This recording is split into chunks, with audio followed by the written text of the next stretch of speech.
Snow doesn't fall softly in a city that's already burning. It mixes with ash, settles into broken streets, and turns everything into something harder to move through.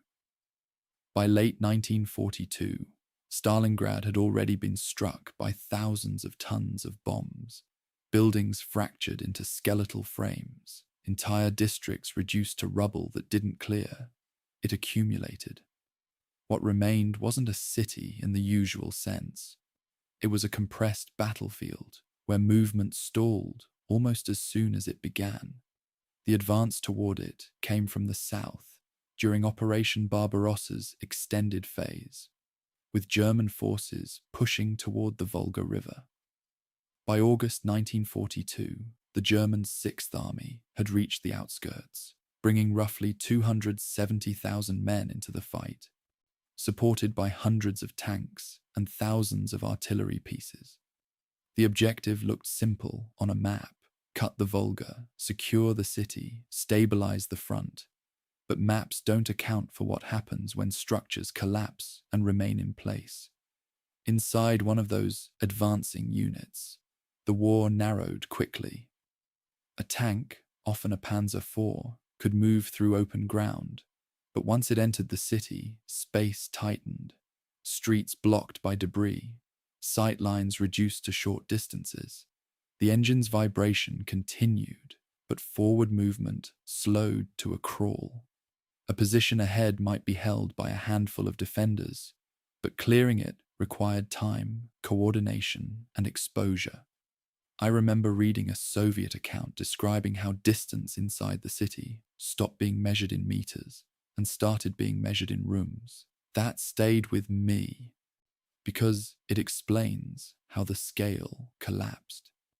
A factory complex, a stairwell, a single wall. Each one became a point of resistance that had to be taken individually. Soviet forces under Vasily Chuikov adapted to that compression. They moved close, so close that German artillery and air power became harder to use without risking their own troops. Reinforcements crossed the Volga River under constant fire. Boats carrying men, ammunition, supplies, in cycles that never fully stopped, even as losses mounted. The fighting didn't surge, it eroded. Positions changed hands repeatedly.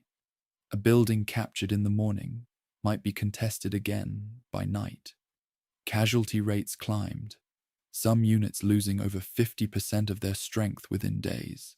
And still, the line held. Not cleanly, not evenly, but enough to prevent a complete collapse. What I kept returning to while studying this phase was how both sides began to lose the ability to see beyond immediate objectives. Orders still existed, but execution depended on what could be done in the next few minutes, not the next day. The war that began with sweeping movements narrowed into something almost static. Then, in November 1942, the direction shifted. Soviet forces launched Operation Uranus, targeting the weaker Romanian and Hungarian units protecting the flanks of the German advance. Over 1 million Soviet troops, supported by hundreds of tanks and thousands of artillery pieces, struck outward, not at the city itself, but around it. The lines there fractured quickly. The encirclement closed in days. German forces inside Stalingrad, over 200,000 men, were cut off. Supplies shifted from ground to air, but the numbers didn't hold. The Luftwaffe could deliver only a fraction of what was needed, sometimes less than 100 tons per day, when several hundred were required just to sustain minimal operations. Ammunition ran low. Food became scarce. Fuel nearly disappeared. Inside the pocket, the experience changed again. Movement slowed to necessity only. Equipment that couldn't be fueled remained where it stood. Soldiers waited for resupply that didn't arrive in sufficient quantities. The cold deepened, temperatures dropped far below freezing. Wounds that might have been survivable became fatal under those conditions. I remember pausing over one German diary entry where the writer stops describing the battle and begins listing what is missing: food, ammunition, medical supplies. That shift from action to absence marks something breaking. By February 1943, resistance ended. The Sixth Army surrendered. What had been a major offensive force ceased to exist as a functional unit. Casualties on both sides were immense, over 1 million combined killed, wounded, or captured across the entire battle. Step back, and Stalingrad becomes a turning point, where the momentum of the Eastern Front shifts. Narrow your focus again, and it becomes something quieter. A soldier crossing a frozen street under fire, a boat pushing across the Volga at night, the sound of wind moving through structures that no longer stand intact. If you're settling into this now, let it ease. You don't need to follow every street or every position. Just hold on to the sense of pressure building, then closing, then holding everything in place. Let the noise fade into distance, snow covering ground that once carried all that weight. You can rest there. This is the entire history of the Battle of Stalingrad, the city that had his name. There is a document sitting in the Russian State Archive of Social and Political History, a Soviet State Planning Commission report from 1939, that contains a single converted figure so consequential it feels almost accidental.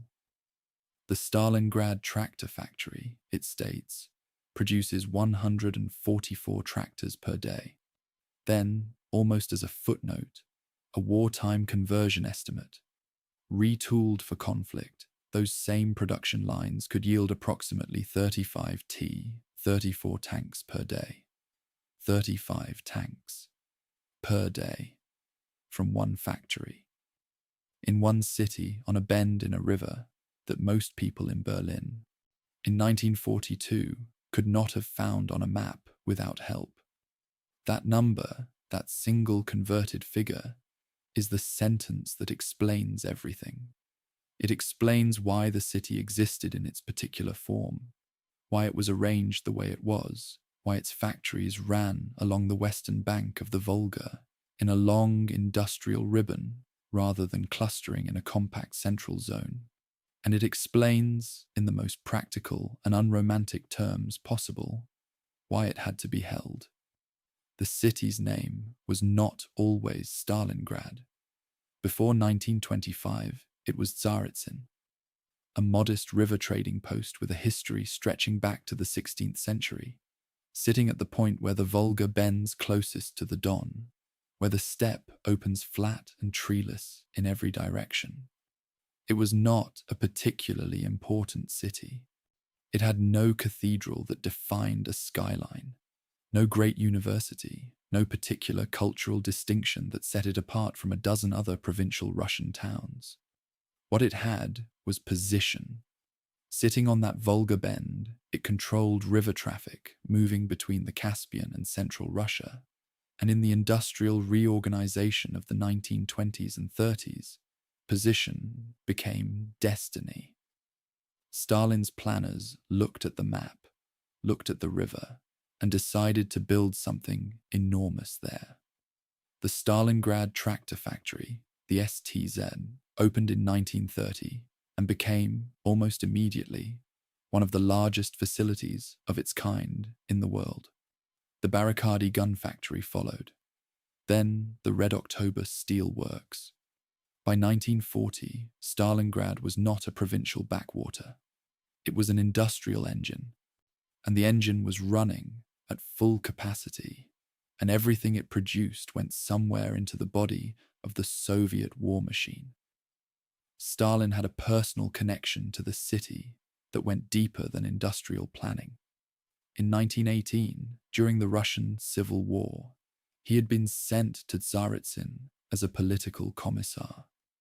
The city was under threat from White Army forces, and the situation was desperate in the way that most situations in the Russian Civil War were desperate, chaotic, violent, and resolved by whoever happened to hold the correct combination of ruthlessness and geographic luck. Stalin later credited himself with saving the city. He wrote about it. He gave speeches about it. The official Soviet account of the Tsaritsyn defense placed him at the center of every important decision. And in 1925, when the city was renamed, the choice of name was not complicated. It became Stalingrad, the city of Stalin. This matters, and it matters in a way that goes beyond the symbolic, because it means that by 1942, this particular city on this particular river bend carried two kinds of strategic weight simultaneously.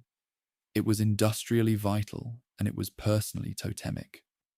Both of those things would shape the battle in ways that no purely military analysis can fully account for. I want to be precise about the geography, because it is the geography that makes everything else possible or impossible. The city in 1942 was not compact.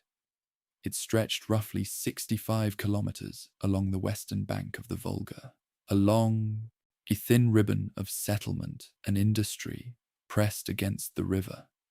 But it was rarely more than 5 or 6 kilometers deep from the riverbank to the open steppe. This shape was not accidental. The factories needed river access for materials and shipping. The workers' settlements grew up around the factories. The city's form followed its industrial function, and its industrial function pressed everything up against the water. The Volga itself, at Stalingrad, was between 800 and 1,200 meters wide. Not an obstacle you swim across, not a river you ford, but a serious body of moving water that anyone trying to supply a defending force would have to cross under fire, in boats, at night, for months. The eastern bank of the Volga was the lifeline. The western bank was the killing ground. Every tactical and operational decision made between August 1942 and February 1943 flows from that simple geographic reality. The civilian population in August 1942 stood at approximately 400,000 people. That number needs a moment.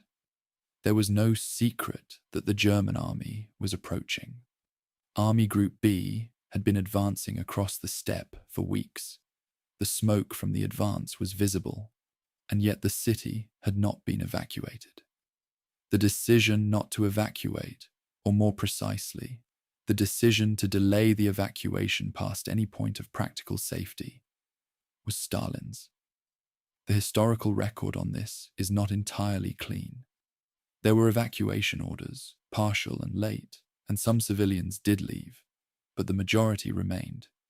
The explanation most historians now accept, and it has the uncomfortable quality of being both monstrous and militarily rational, is that Stalin believed soldiers fight harder when civilians are present. A city full of women and children and factory workers is a city that soldiers feel compelled to defend in ways they might not defend an empty industrial zone. Whether that calculation was correct in its own terms is a question that can be debated. What cannot be debated is the cost. 400,000 civilians were in Stalingrad when the Luftwaffe arrived on the 23rd of August, 1942. Hitler's formal strategic directive for the 1942 summer campaign, Führer Directive 41, signed on the 5th of April, and 1942, is one of those documents you read twice before its implications fully arrive. The directive names the Caucasian oil fields, Maikop, Grozny, Baku, as the primary objectives of the entire operation. Stalingrad appears almost as an afterthought, a flank security target, a city to be reached or at least subjected to fire from heavy weapons, so that it could not serve as an industrial or communications hub for the enemy. It is not the objective. It is a supporting task. Reading the directive carefully, knowing what followed, you get an uncomfortable sensation. the feeling of watching someone sign a document they don't fully understand. Because what the directive set in motion was not a clean drive to the Caucasus oil fields with Stalingrad neutralized on the flank. What it set in motion was an escalating fixation on a city that both Hitler and Stalin eventually decided they could not afford to lose, for reasons that had as much to do with names and symbols and personal ego as with any coherent strategic calculation. The Volga's practical military significance should not be overstated as a crossing obstacle in the abstract. Armies had crossed wider rivers throughout history, but its significance in the specific context of 1942, Stalingrad, was absolute.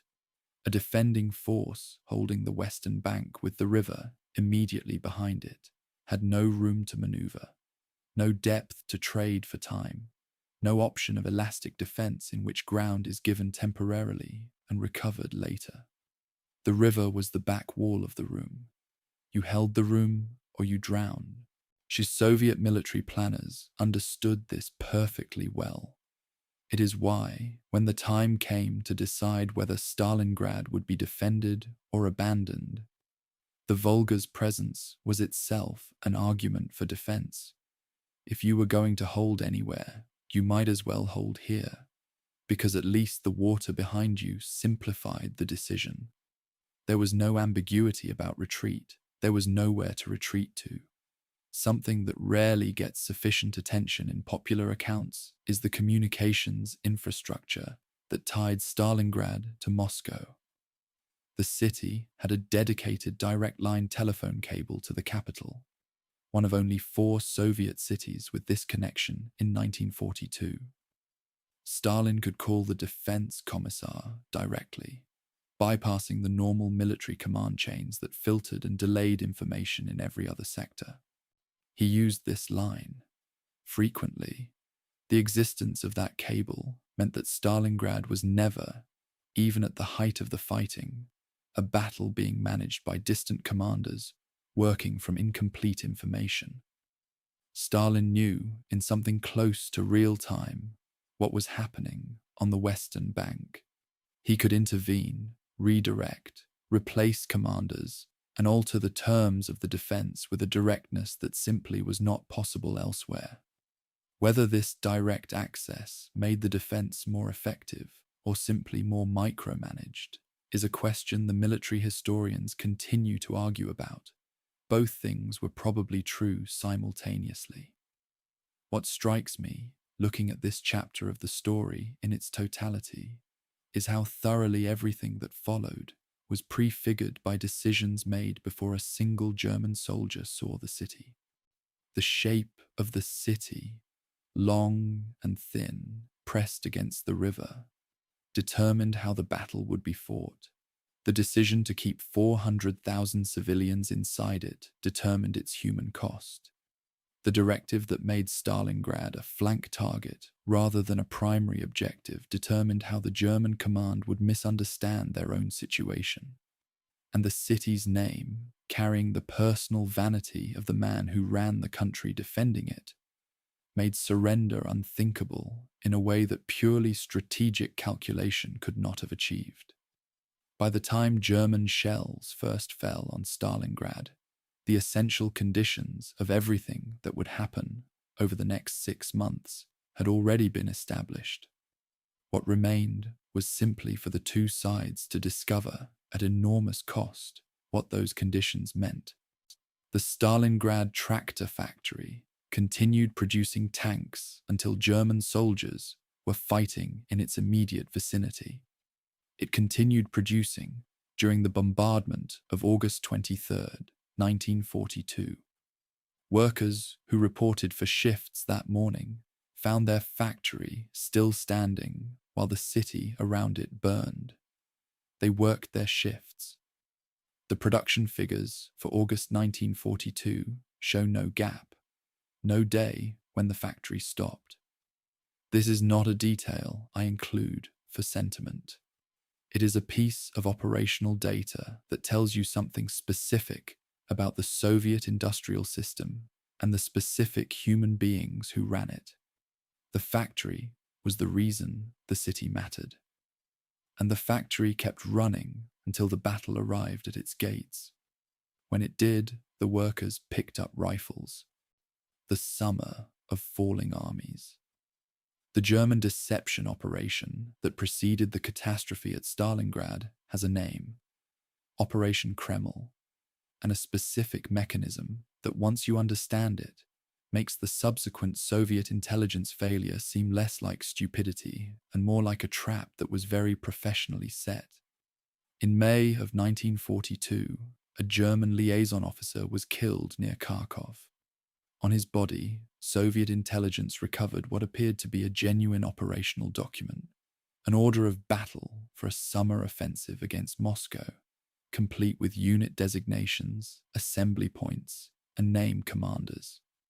It was, by any reasonable intelligence assessment, exactly the kind of document you would act on, and Stalin acted on it.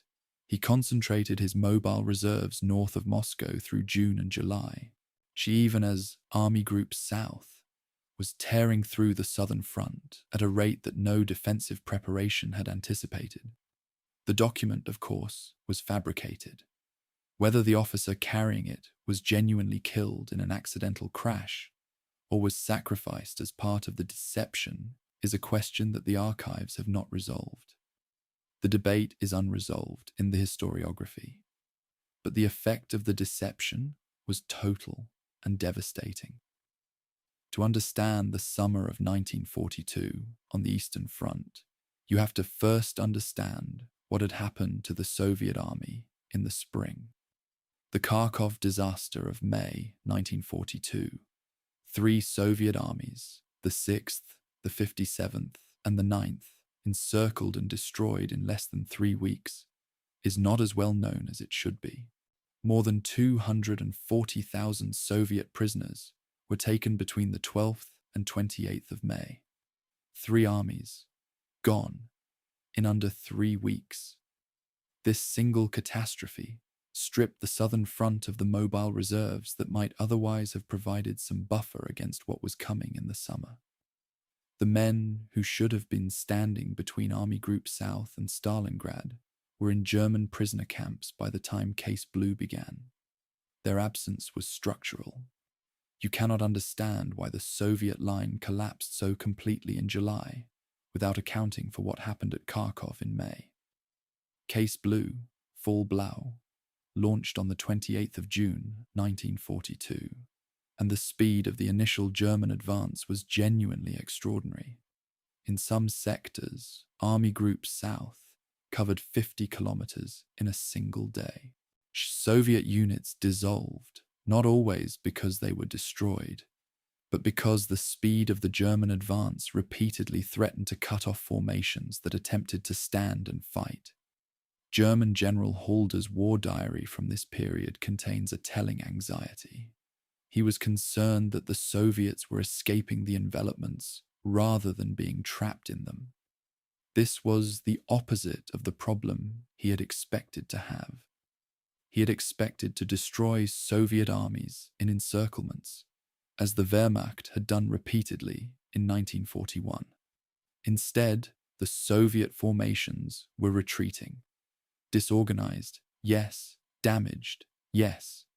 But escaping intact enough to fight again. Soviet operational accounts, declassified from the Central Archive of the Russian Ministry of Defense in the 2000s. She described some of these retreats as partially deliberate, commanders pulling back specifically to avoid the kind of encirclement that had destroyed so many Soviet formations the previous year. Both descriptions are probably accurate. The retreat was chaotic and partially intentional at the same time, and the combination frustrated German planning at the operational level, even as German forces continued to advance with impressive speed. The logistics of the German advance are where the first cracks in the operational picture appear, and they appear early. Army Group B's fuel consumption during the drive toward the Don and Volga was approximately 9,000 metric tons per week. The total pre-positioned fuel reserves for the operation were roughly 26,000 metric tons. barely 3 weeks of full-intensity operations. The campaign was designed, from its fuel mathematics alone, around a fast victory that would allow captured Soviet infrastructure and supply to sustain subsequent operations. And here is where a specific technical problem becomes operationally decisive. The Soviet railway system used a broader gauge than the standard German track.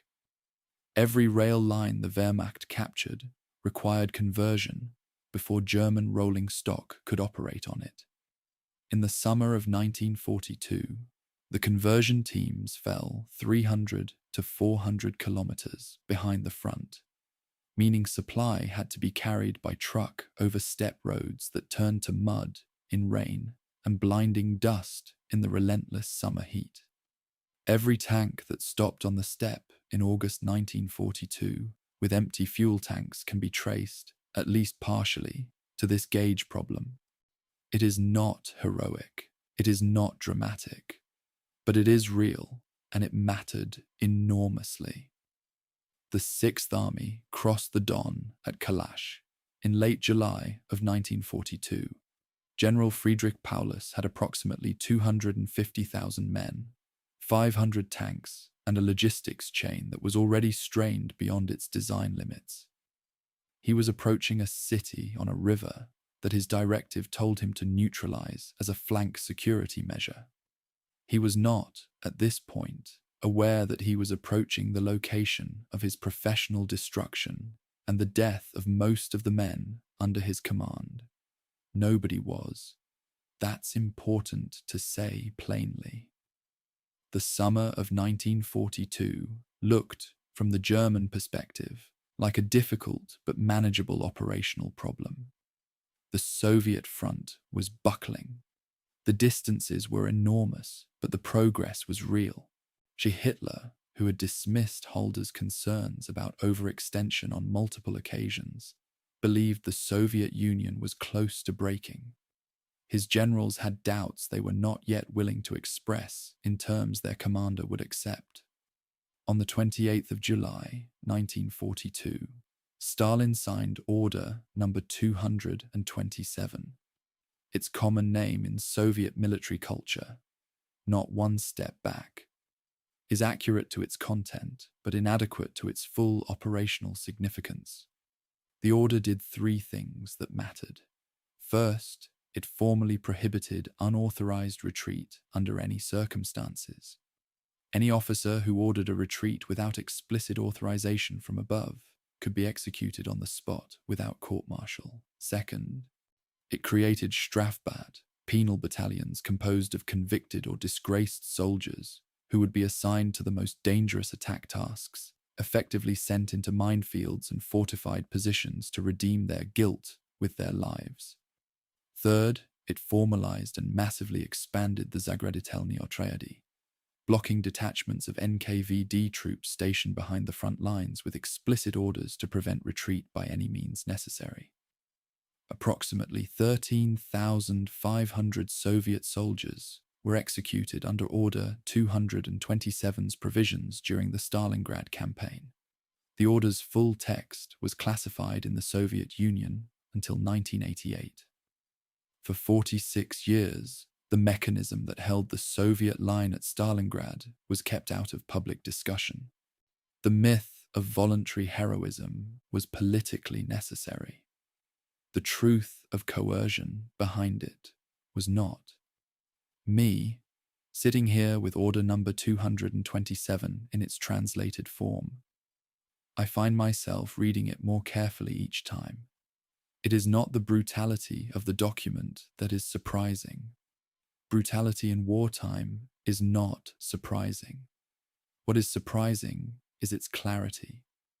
Stalin wrote it himself, apparently in a single sitting, and it reads with the directness of a man who has run out of patience for euphemism.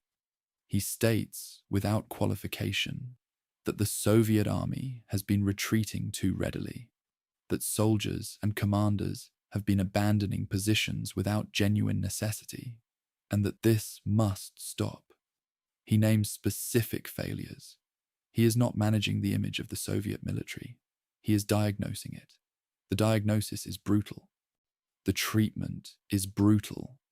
And it worked, partially, unevenly, and at a cost that the Soviet state would not officially acknowledge for nearly 5 decades. The split of Army Group South into Army Group A and Army Group B in late July of 1942 is one of those command decisions that looks, in retrospect, like an obvious error, but felt, at the time, like the logical next step in an operation that was going well. Army Group A was directed toward the Caucasus and the oil fields.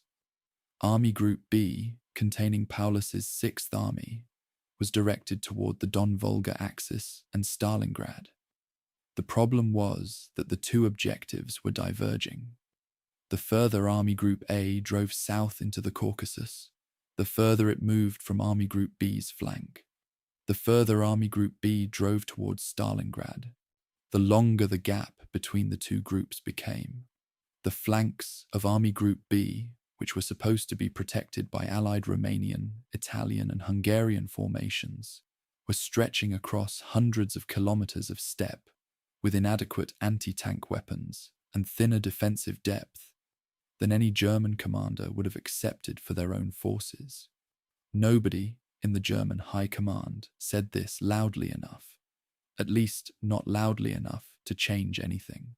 Halder's war diary, and I return to it because it is genuinely one of the most valuable primary sources for this period, contains an entry from the 23rd of July, 1942, in which he records concern that the Soviets are not being trapped in the expected encirclements, that they are escaping and regrouping, and that the operational situation is more fluid and more risky than the advance's speed might suggest.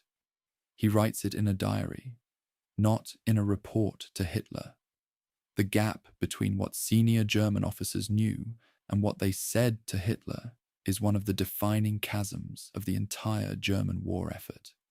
Halder would be dismissed in September 1942, partly for expressing exactly these kinds of reservations. His replacement would be more careful to say what Hitler wanted to hear. The 6th Army continued to advance toward a city on a river, trailing a logistics chain that the mathematics said could not sustain what was coming, and nobody with the authority to change the direction was willing to say so clearly enough to matter. The summer of 1942 was the last summer in which Germany could plausibly believe it was winning the war in the East. By September, the situation would begin to clarify in ways that nobody in German high command was yet prepared to read correctly. The Soviet army was not broken. It was bleeding and retreating and reorganizing and learning.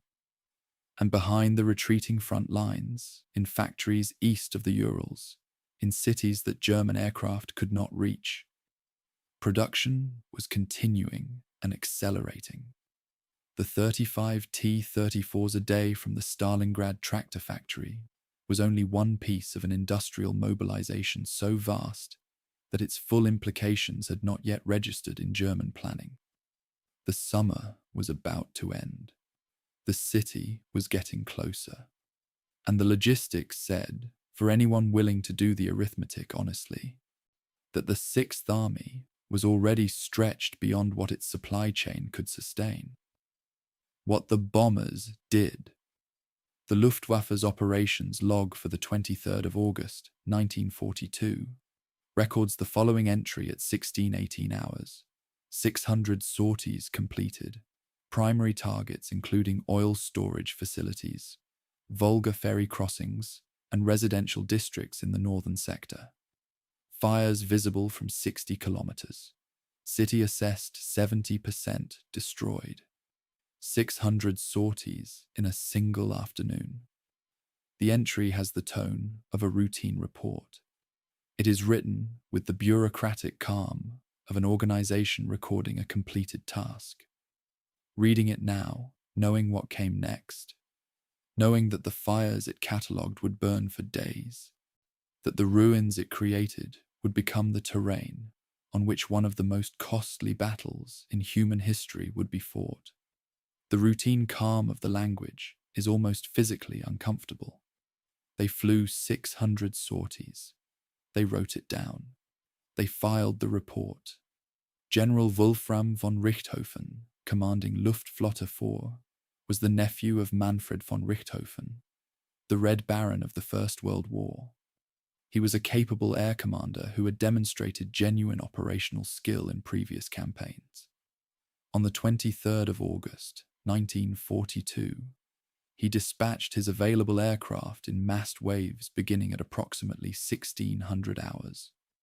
The targeting list had a specific character that is worth examining in detail. Primary targets included the Volga river crossings and ferry points, the logical choice for an operation intended to cut the city off from its eastern supply base. But they also included oil storage depots on the western Volga bank, factory infrastructure in the northern districts, and residential areas designated as military support zones. That last category is doing significant work in the targeting document. Military support zones was the phrase used to authorize the bombing of areas where workers lived, areas that could, by a sufficiently broad reading, be considered to support military production, because the people living in them went to work in the factories every day. The bomb loads on the 23rd of August were weighted specifically toward incendiary ordnance. This is important technically, and its consequences were not what the planners anticipated. The SD-2 anti-personnel cluster munition, known by German aircrew as the butterfly bomb because of the way its wings deployed, was used extensively, as were standard incendiary canisters. Incendiary weapons maximize fire damage and casualties in urban environments with wooden construction. Stalingrad had substantial wooden residential areas, particularly in the workers' districts, and those areas burned. But the industrial buildings, the factories themselves, the machine shops, the production halls, were reinforced concrete. They had concrete frames and concrete floors and concrete roofs. Incendiaries burned out the interiors of these buildings, but left the structural frames standing. And a standing, reinforced concrete frame with collapsed floors and no roof is, it turns out, an extremely effective defensive position. The Luftwaffe's bomb load selection on the 23rd of August burned the city and left the skeleton. The skeleton would save the defenders. I've spent a good amount of time with the post-raid aerial photography that survives in German archives. And what strikes me consistently is this: the factory district in the northern sector of the city, the sector containing the Stalingrad tractor factory, the Barricadi gun works, the Red October steel works, was substantially intact the morning after the raid. Von Richthofen had bombed the city. He had barely touched the thing that mattered. The tractor factory was still standing the next morning. Its production lines were damaged, but not destroyed. Workers would return to it, and soldiers, very shortly, would fight inside it. The civilian death toll from the 23rd of August is one of the genuine uncertainties in this history.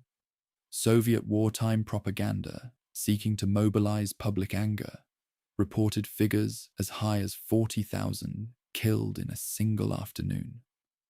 Soviet archival records, partially declassified in the 1990s, suggest a figure closer to 25 to 30,000. German post-war accounts, perhaps not surprisingly, suggested lower numbers still. The honest position is that we cannot know with precision. The census infrastructure was destroyed in the attack. The administrative capacity to count the dead was gone before the counting could begin. And the Soviet government never fully acknowledged how many of its own civilians it had left in Stalingrad when the bombs fell, because acknowledging that figure would have required acknowledging the decision that produced it. What we can say with confidence is that tens of thousands of civilians died in a single afternoon, in a city where 400,000 people remained. because someone had calculated that soldiers fight harder with civilians present. Von Richthofen's personal diary contains an entry from the 24th of August, 1942, that has been widely quoted in the historiography. He writes that Stalingrad is a heap of ruins and that nothing is moving there. And he expresses something close to satisfaction that the task has been accomplished. He is wrong in his assessment. At the time he is writing that diary entry, the Soviet 62nd Army is already moving elements toward the Western Bank. General Vasily Chuikov will take command of the 62nd Army within 3 weeks. Rodimtsev's 13th Guards Division is beginning to organize its crossing. The city that von Richthofen has declared dead is preparing to fight in a way that nobody, not the Luftwaffe, not the 6th Army, not German strategic planners in Berlin, has seriously planned for. The bombing did not end the battle. In a specific technical sense, the bombing created the conditions that would make the battle so costly to the attacker, the Heinkel. Her 111, the primary medium bomber used in large numbers during the raid, carried a standard bomb load of approximately 2,000 kilograms. She to fly 600 sorties and deliver the tonnage. The Luftflotte 4 operations log claims required approximately 300 aircraft, flying 2 sorties each in a single afternoon, a number approaching the operational maximum for the aircraft type in the southern steppe conditions of August. Ground crews at the forward air bases would have been working through the heat of an August afternoon to rearm and refuel aircraft turning around from their first sortie to fly their second. The logistics of a single afternoon's bombardment, the fuel, the armaments, the maintenance, represent a scale of operational effort that tends to get compressed into a single sentence in popular histories. 600 sorties is a number. What that number actually required, in men and machines and fuel and organization, is a different kind of understanding. The fires in the oil storage depots along the western Volga bank burned for several days after the raid. The smoke column was visible from 100 kilometers. German aircrew used it as a navigation reference point for subsequent operations. But the fires also had a consequence that Luftflotte 4's own bomb damage assessment noted with some concern. The smoke and thermal disruption created navigational hazards and affected bombing accuracy in the immediate aftermath of the raid. The destruction was so complete and so concentrated that it began to work against subsequent German air operations almost immediately. The raid was, in the narrow technical sense of accomplishing its stated objectives, highly successful. The city was extensively destroyed. The oil depots were burning. The ferry crossings had been attacked. And yet, within 48 hours, Soviet 62nd Army engineers were moving through the ruins with a specific task, classifying rubble structures by their defensive value. A specific internal memorandum from the 62nd Army Engineering Section, dated the 26th of August, 1942, records this assessment in language that is remarkable for its practicality. Buildings with reinforced concrete frames and collapsed floor slabs, the memorandum notes, create natural firing positions superior to any constructed fieldwork. The engineers are reading the ruins that the Luftwaffe created and finding in them not just destruction, but architecture, defensible architecture.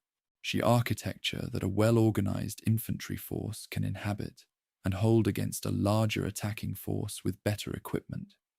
The rubble was the defense, and the Luftwaffe had provided it in abundance in a single afternoon, 600 sorties. The fires visible from 60 kilometers, city assessed 70% destroyed.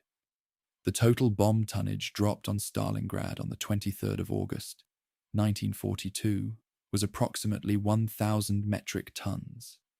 In the entire blitz against Britain, The sustained German bombing campaign of 1940 and 1941.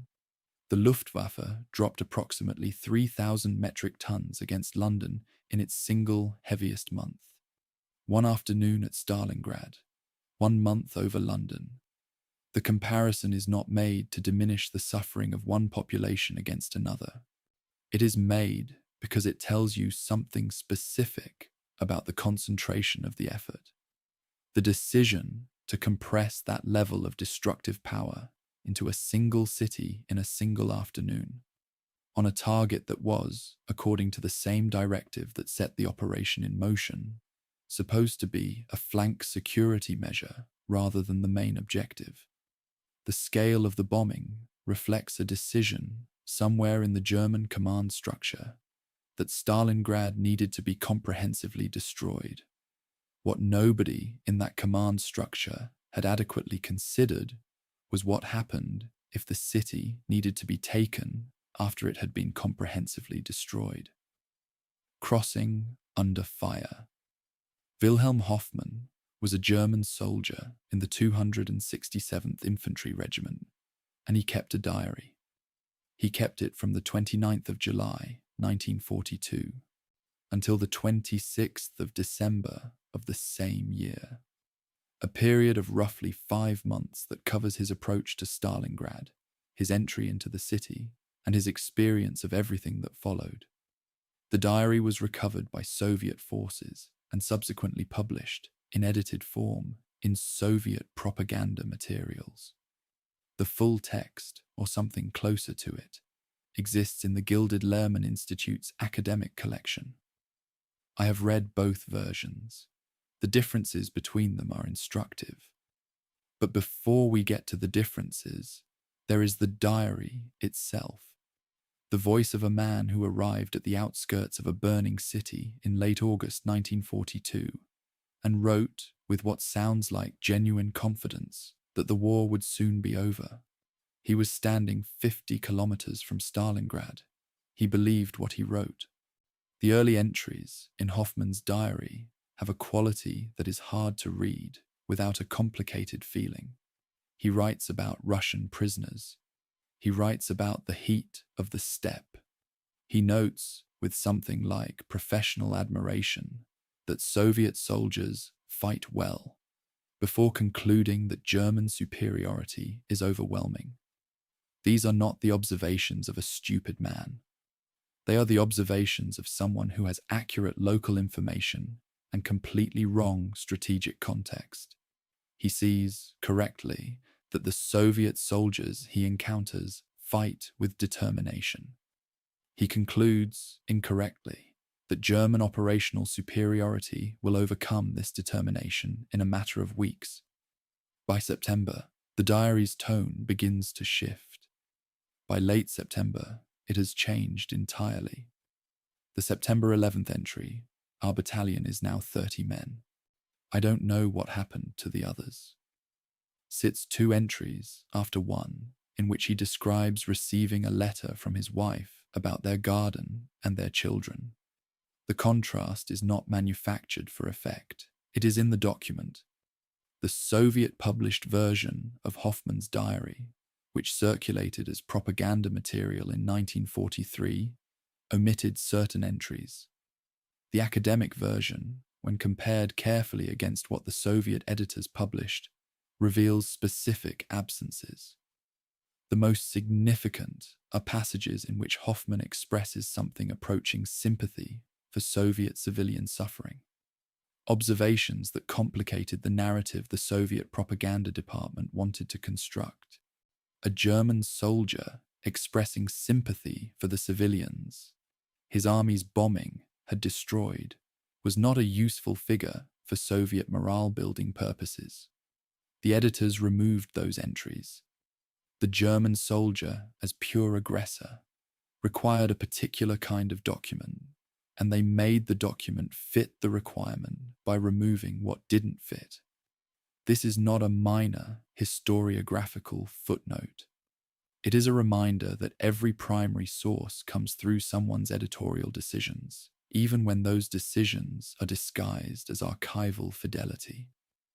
On the 14th of September, 1942, General Alexander Rodimtsev's 13th Guards Rifle Division arrived at the eastern bank of the Volga.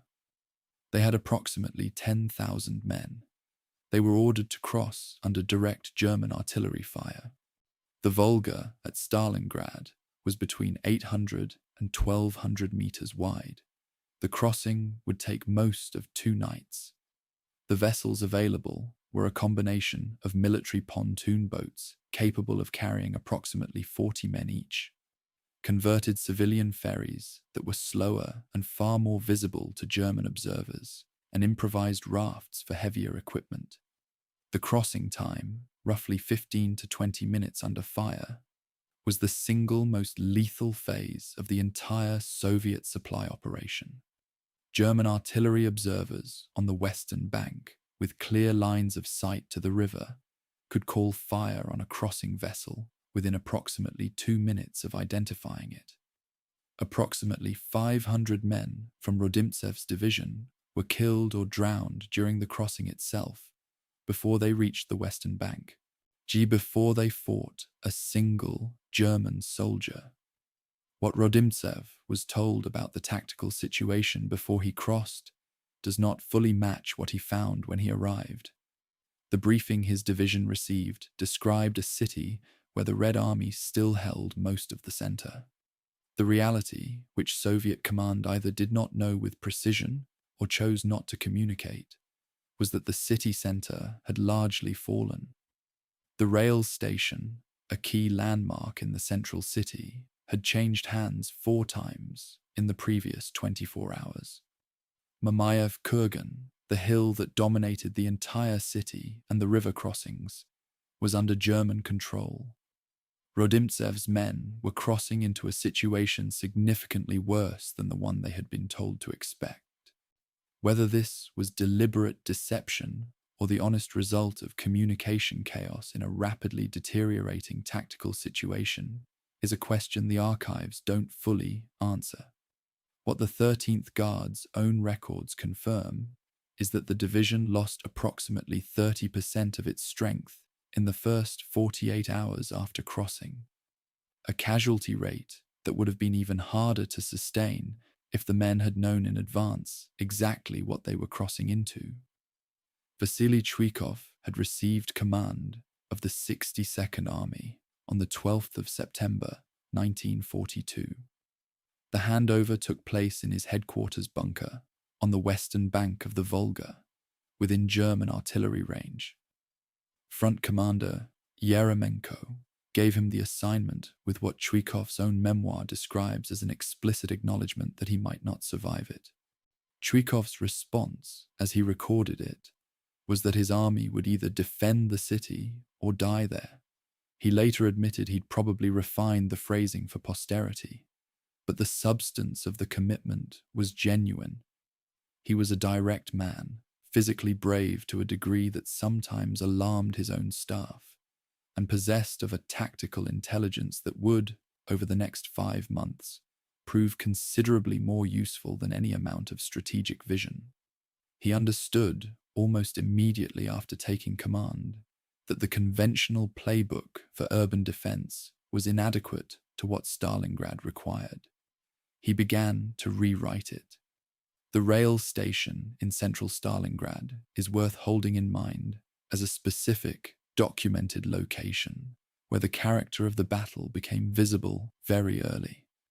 Between the 13th and 15th of September, in 1942, the station changed hands at least 4 times.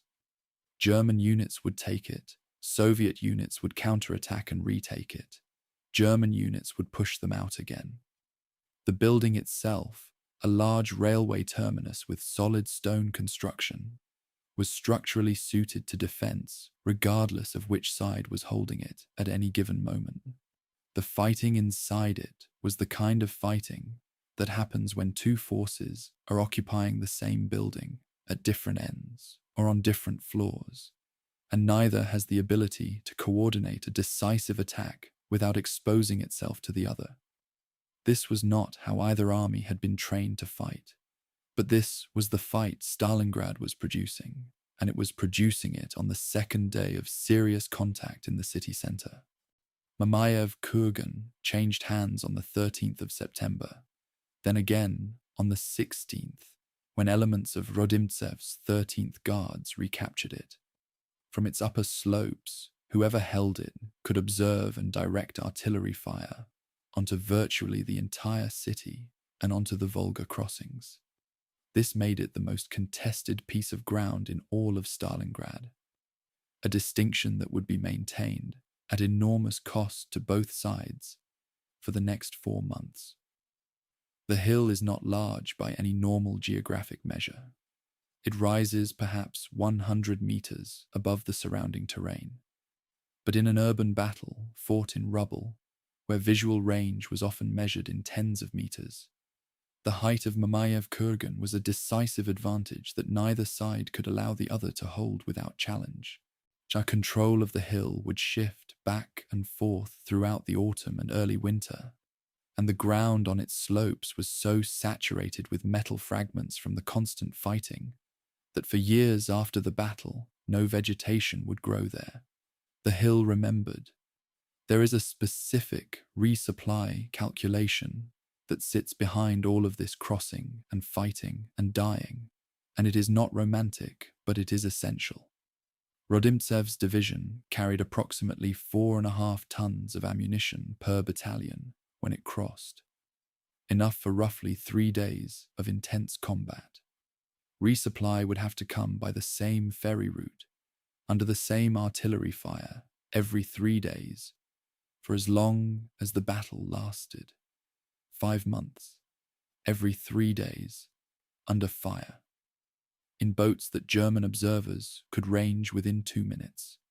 That is the logistical foundation on which the entire defense of Stalingrad was built. Not heroism in the abstract, not ideology. 4.5 tons of ammunition per battalion, resupplied every 3 days across a 1,200-meter river under direct artillery fire. That is what holding the city actually required. Hoffman's diary ends on the 26th of December, 1942. Historians believe he either died in the encirclement or was taken prisoner in early 1943. The diary doesn't explain which. It simply stops. The last entries describe cold, hunger, confusion about where exactly his unit's line runs, a sense that the battle is not proceeding as anyone had expected. He doesn't write that the war will soon be over. That confidence, which had been so clear in the August entries, is simply gone by December. In its place is something more like exhaustion and a specific, concrete concern about survival measured in days. He was a man who wrote down what he saw. What he saw by December had very little in common with what he had expected to see when he stood 50 kilometers from the burning city in late August and believed the war was almost finished. The grammar of ruin. There is a 60-second Army tactical bulletin from October of 1942 that contains, in a single paragraph, one of the most significant pieces of military writing of the entire war. It was not recognized as such at the time. It was a practical document, written by officers for officers, circulated to regimental commanders in a burning city. The paragraph in question instructs that the standard company attack formation is tactically fatal in urban rubble. Squads, it states, must be reorganized into assault groups of 6 to 8 men, with 1 assault element, 1 fire support element, and 1 consolidation element. Grenades are primary weapons, rifles are secondary, bayonets are tertiary. This is not poetry. This is not propaganda. This is a living army rewriting its own doctrine in the middle of a battle, on the basis of what was actually killing its soldiers, distributing the revised instructions within days of the observations that produced them. I find this bulletin more interesting than almost any single piece of the Stalingrad archive. It is evidence of an institution under catastrophic pressure that is still thinking clearly enough to learn. The fundamental problem with standard military doctrine in Stalingrad's rubble was not that the doctrine was badly written. It was that the doctrine had been written for a different kind of landscape. German combined arms tactics, the cooperation between infantry, armor, and artillery that had been so effective across open ground from Poland to the outskirts of Moscow, depended on physical space to function. Tank gun depression, angles that worked perfectly on an open approach to a defended tree line, were inadequate when the tank was on the same street as the defenders. It was trying to engage. Artillery support for infantry required a minimum safe distance between friendly and enemy positions, a distance that collapsed to essentially zero when German and Soviet soldiers were separated by a single interior wall. The Stuka dive bomber, which had been a genuinely terrifying weapon in open terrain, became nearly useless in the factory districts because the front lines were too close and too intertwined to permit accurate identification of targets from the air. One by one, the components of German tactical superiority ceased to function in the rubble. What remained was infantry. And in infantry against infantry in confined spaces, the German advantage was far less decisive. Chwaikov's insight about what he called hugging tactics was not, in the historiography, presented as a sudden revelation. It emerged from observation. Soviet forces were taking enormous casualties from German artillery and air support whenever they held positions that were identifiable and targetable from a distance. When they moved close enough to German positions that German support weapons could not engage without hitting their own men, the casualties dropped. This is simple physics, but recognizing the physics is one thing. Ordering your forces to maintain physical contact with an enemy at distances measured in room width, to essentially live on top of the men who are trying to kill you, requires a specific kind of command decision that goes against every instinct towards safety and separation. A 62nd Army Operational Directive, dated the 27th of September 1942, prescribes a minimum separation from enemy positions of no greater than the width of a single room. That is the formalization of a doctrine that the battle itself had been teaching, informally and at great cost, for several weeks. The Sturmovaya Gruppe, the assault group system, is worth examining in its procedural detail, because the procedure is where the intelligence lives. A Soviet assault group attacking a factory floor in October of 1942 would approach the target room not through the door, never through the door, which was zeroed by the defenders, but through what internal training bulletins called an unexpected entry point. This meant through a ceiling, through a floor, through an interior wall. The group would use a combination of satchel charges and crowbars to breach the unexpected point. The assault element, 3 or 4 men with submachine guns and additional satchel charges, would go through first. The fire support element would simultaneously suppress through existing apertures, windows, shell holes, gaps in the rubble, to prevent the defenders from concentrating on the breach. The consolidation element would begin sealing the captured space with rubble to prevent German counter-entry, while the assault element was already moving to identify the next breach point. The entire process for a single room could take 45 minutes. Gaining one room, 45 minutes. There is a genuine historiographical debate about who, exactly, invented the assault group system, and the debate is more honest than most. Soviet accounts, including Chwaikov's own memoir, credit the 62nd Army with independent development of the approach. German military historians, particularly those writing in the 1960s, argued that the 6th Army developed nearly identical Stoßtrupp assault tactics simultaneously. What the post-Cold War comparative analysis of documents from both archives actually shows is that neither side invented the system. Both armies, confronted with the same physical constraints of the same rubble environment, arrived at similar solutions within weeks of each other.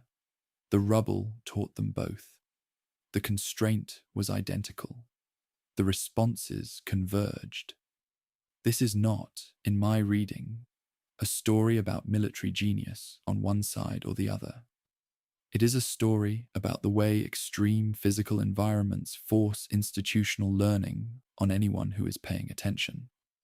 Pavlov's house is one of those Stalingrad stories that has become so embedded in the popular narrative of the battle that it sometimes gets treated as symbol rather than as specific, documented military event. But the specifics matter here. On the 27th of September, 1942, Sergeant Yakov Pavlov and a small reconnaissance team from the 42nd Guards Rifle Regiment occupied a 4-story apartment building overlooking a key square in central Stalingrad. The building stood at what is documented in the 62nd Army War Diary as a continuous strongpoint on the map for the next 58 days. From its upper floors, the garrison could observe and engage German positions across a radius of approximately 1 kilometer. The tactical value was not sentimental. It was geometric, one building with good sight lines to a critical approach route. Pavlov's team fortified it. They were reinforced. They held it. And post-war analysis of German casualty records, conducted by historian David Glantz and documented in his operational histories, suggests that more German soldiers were killed attempting to capture that single apartment building than were killed in the German conquest of France. I don't cite that comparison to sensationalize it.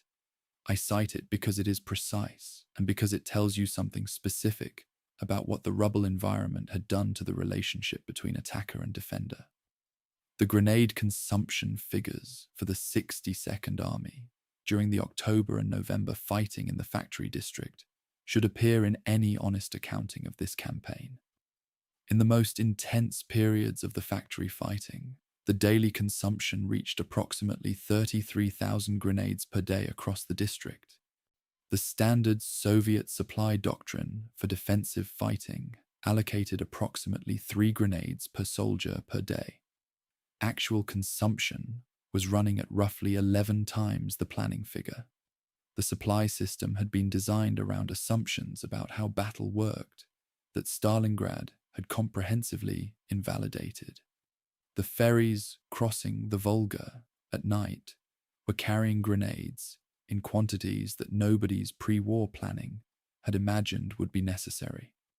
The resupply of grenades became, in the factory district fighting, almost as operationally significant as the resupply of ammunition. The standard Soviet fragmentation grenade used in the 1942 Stalingrad fighting had a delay fuse of approximately 3.5 to 4 seconds after arming. In confined rubble environments where interior spaces averaged 4 to 6 meters in depth, this 4-second delay was sometimes too long. A grenade thrown into a room with a 4-second fuse gives a defender, if they are paying attention and are quick, enough time to throw it back. Soldiers began what the training bulletins delicately describe as allowing the fuse to shorten before throwing. This technique was documented in multiple after-action reports. It was explicitly taught in the 62nd Army's informal training bulletins. It was also, as the bulletins noted in the same breath, lethal to the thrower if the timing was wrong by a single second. The specific technical detail of a 4-second fuse in a 4-meter room is not a small thing.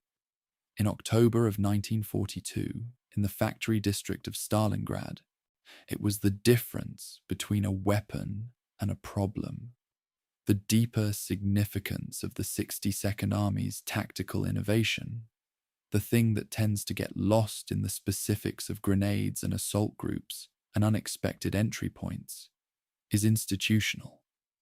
Chuikov was running something that functioned under the worst possible conditions as a practical laboratory for urban combat. The observations were made in the morning.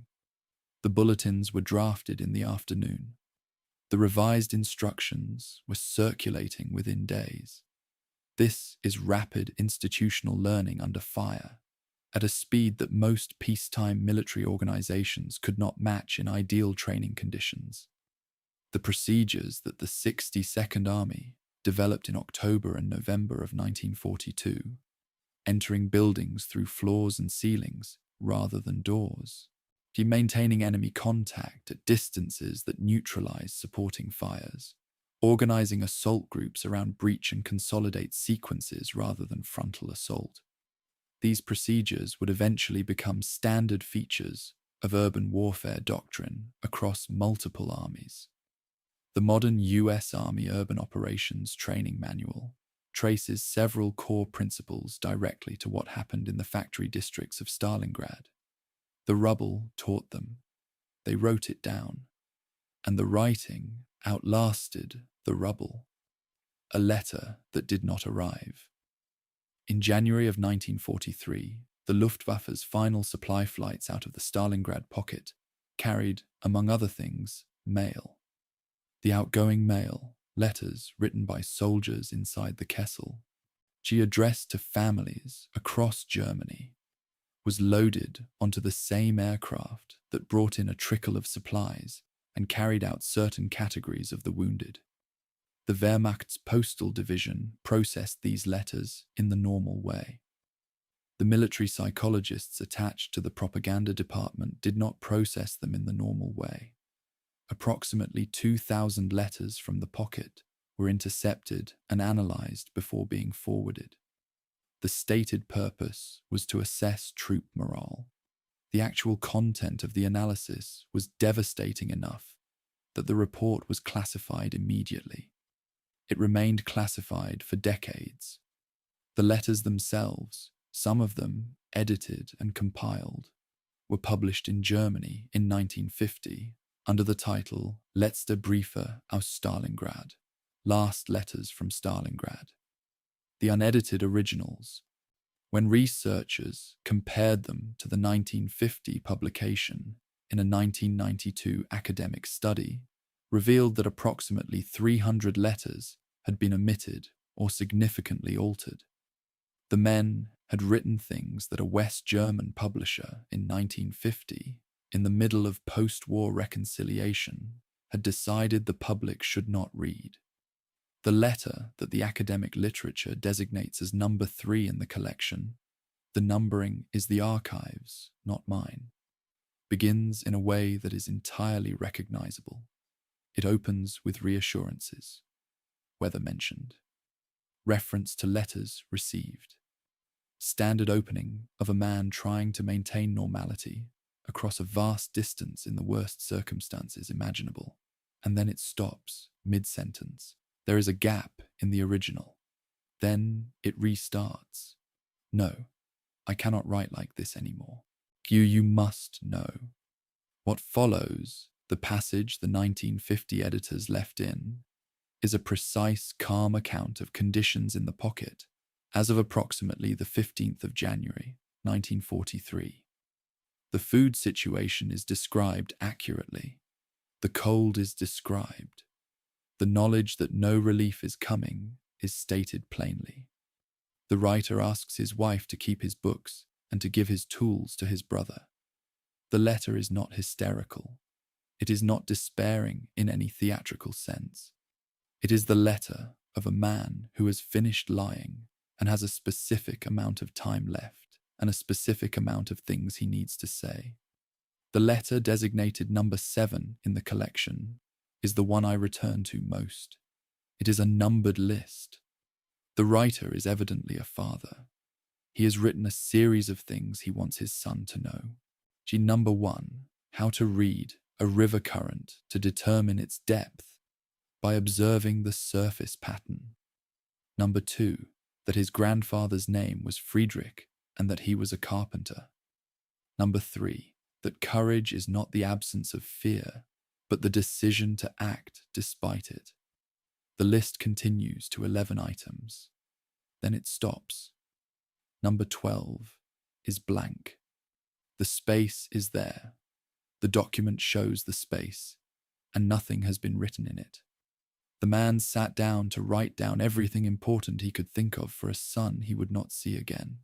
And either he ran out of time, or he ran out of things he could trust himself to say. The blank space is not nothing. It is the most complete thing in the document.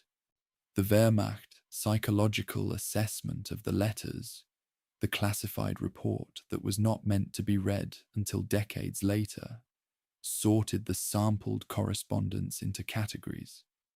Approximately 40% showed evidence of what the assessors called resignation without opposition.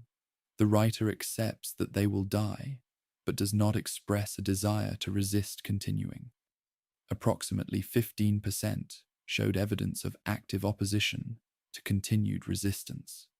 The writer explicitly states that the war should end, that Paulus should surrender, that the fighting is pointless. Only 23% showed evidence of what the report called positive combat motivation. The remaining percentage fell into categories the assessors found difficult to classify. Letters that were emotionally opaque, in letters that contained long descriptions of practical concerns without any direct expression of attitude toward the military situation. These figures were suppressed. They were not forwarded to Hitler. The man who ran the Sixth Army and the man who ran Germany were not shown the psychological portrait that their own intelligence system had constructed of the men dying in the Kessel. The Soviet side of this correspondence is a different kind of archive. The Central Archive of the Russian Ministry of Defense holds approximately 1.2 million undelivered Soviet soldier letters from the Stalingrad campaign. Letters that were intercepted for security screening, held for various bureaucratic reasons, or simply overtaken by events before they could be delivered. A sample from September of 1942 reveals a psychological texture that is different from the German letters in its emotional register. Many of the Soviet letters from this period express something that sits closer to concentrated anger than to despair.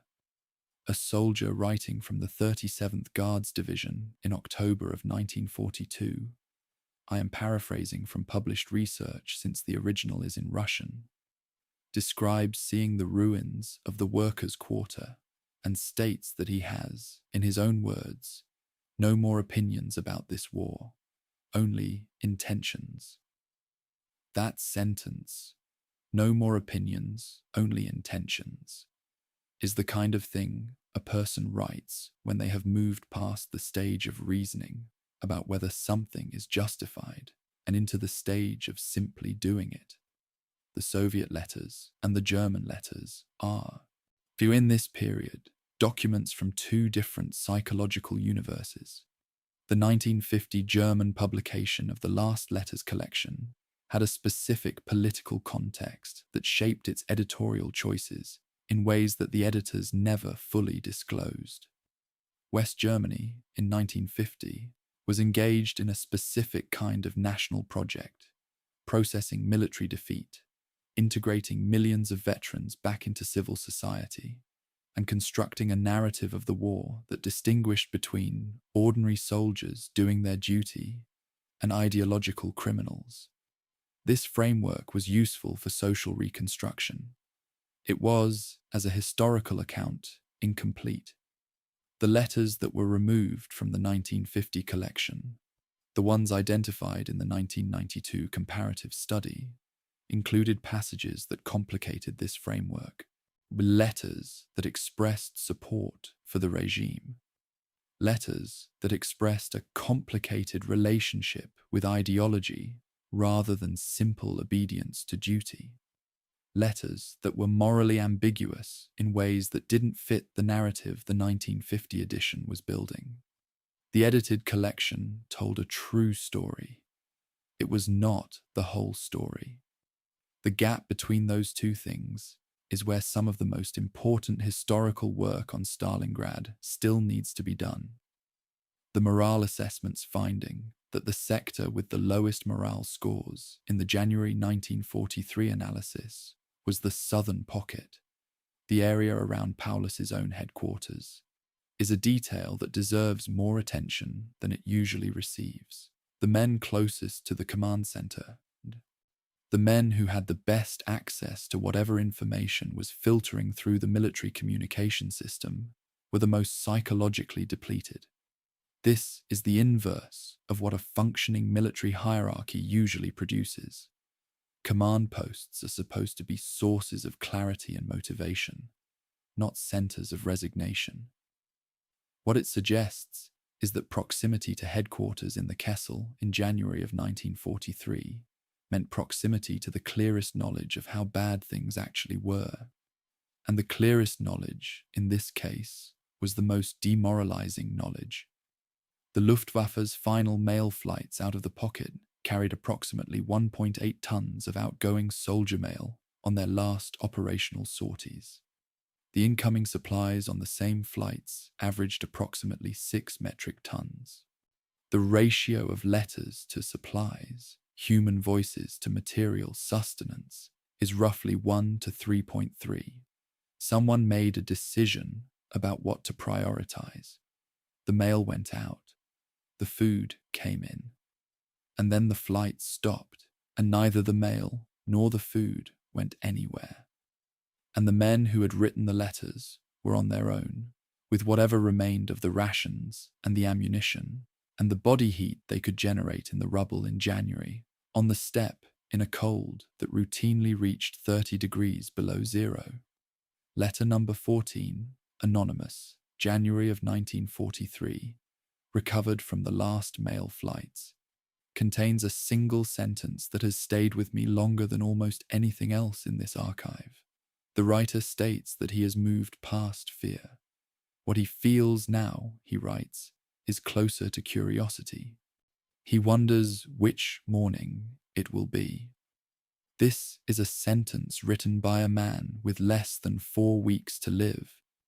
The dating of the final mail flights gives us that much context.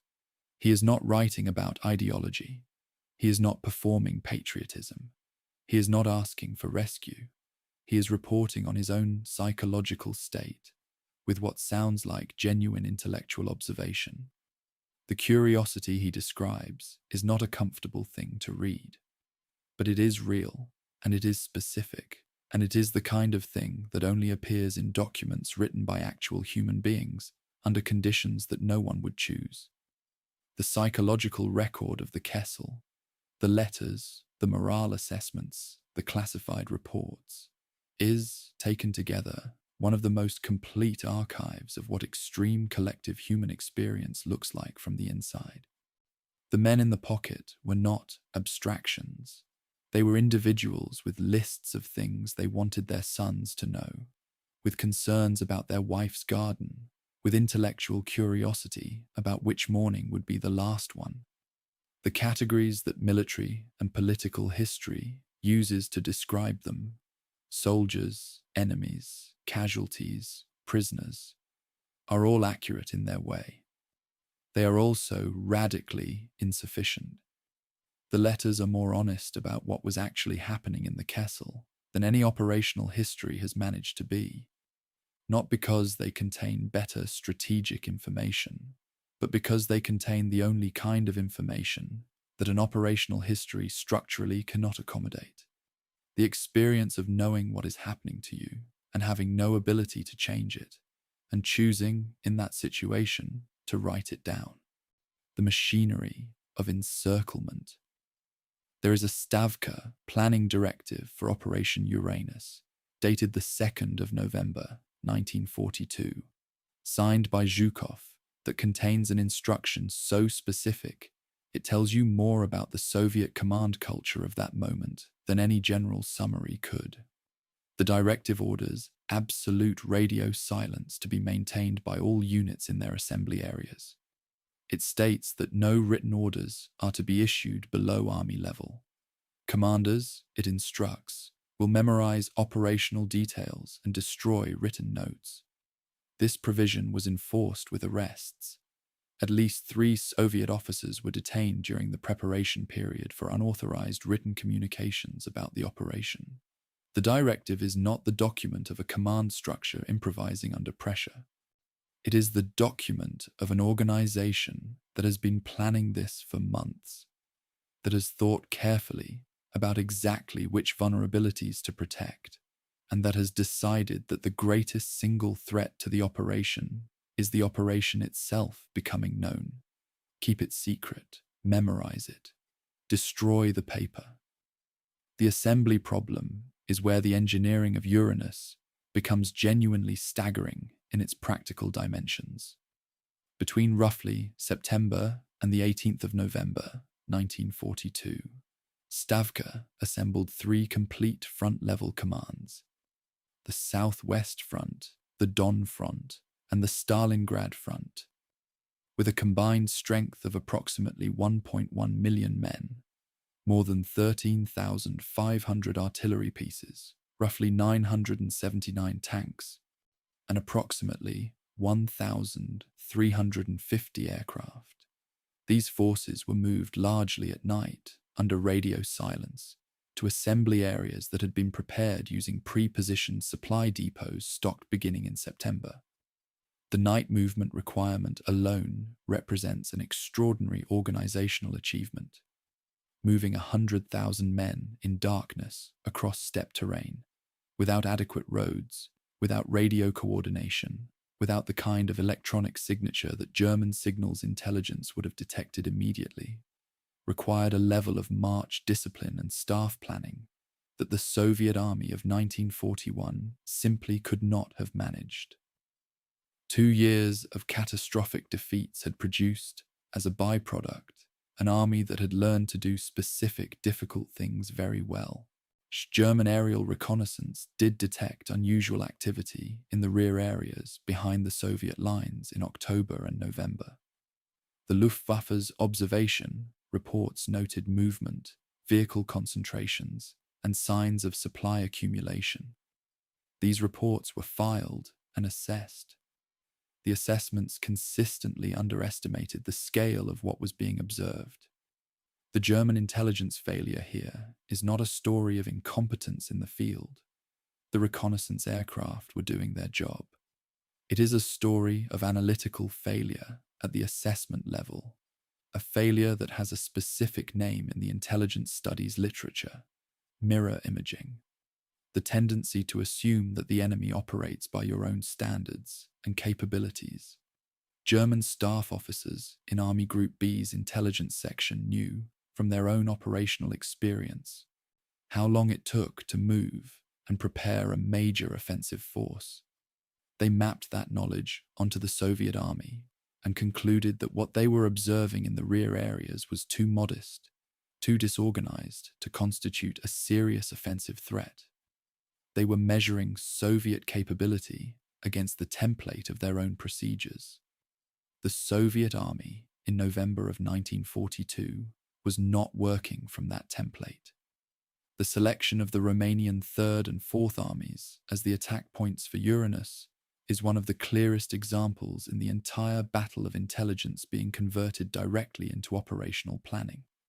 The Soviet intelligence picture of the Romanian formations on the German flanks was detailed and accurate. Prisoner interrogations, partisan reconnaissance, and an aerial observation had established that the Romanian armies had inferior anti-tank weapons, primarily the obsolete 37mm gun against Soviet armor that required a 76mm weapon or better to defeat reliably.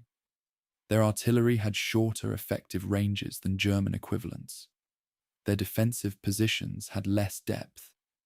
Their per-soldier material support was lower than German formations on the same front. The Soviet planners knew all of this. They chose these flanks not because attacking them was easy, but because attacking them was achievable with the forces available and would produce the required encirclement geometry. The decision was analytical, not opportunistic. On the 19th of November, 1942, at 0730 hours, Southwest Front artillery opened a preparatory bombardment on Romanian Third Army positions with approximately 3,500 guns, mortars, and Katyusha rocket systems. The bombardment lasted 80 minutes. The ground attack began at 0850. Romanian defensive lines collapsed within hours. The speed of the collapse was not primarily a function of low Romanian fighting quality. Romanian soldiers in this period fought with genuine determination in many documented engagements. The collapse was a function of the math.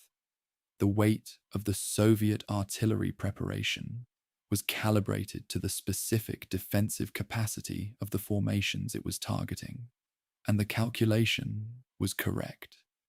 By the end of the 19th of November, Soviet armored columns were 30 to 40 kilometers behind the original front line. The flanking movement that had been planned for months and concealed under absolute radio silence was executing on schedule. The southern attack from the Stalingrad front against the Romanian Fourth Army launched on the 20th of November. The two Soviet pincers converged on the town of Calaci-on-Don and its critical river crossing. They met on the 23rd of November. Soviet operational history describes this link-up as a coordinated, planned junction between identified lead elements of the 4th Tank Corps from the north and the 4th Mechanized Corps from the south. German prisoner accounts and some post-Soviet Russian memoirs describe something more chaotic. A meeting in low visibility conditions, in flat, featureless steppe, in which the two Soviet forces initially exchanged fire before recognition was established. The contemporaneous operational records from both corps are not fully conclusive on the question.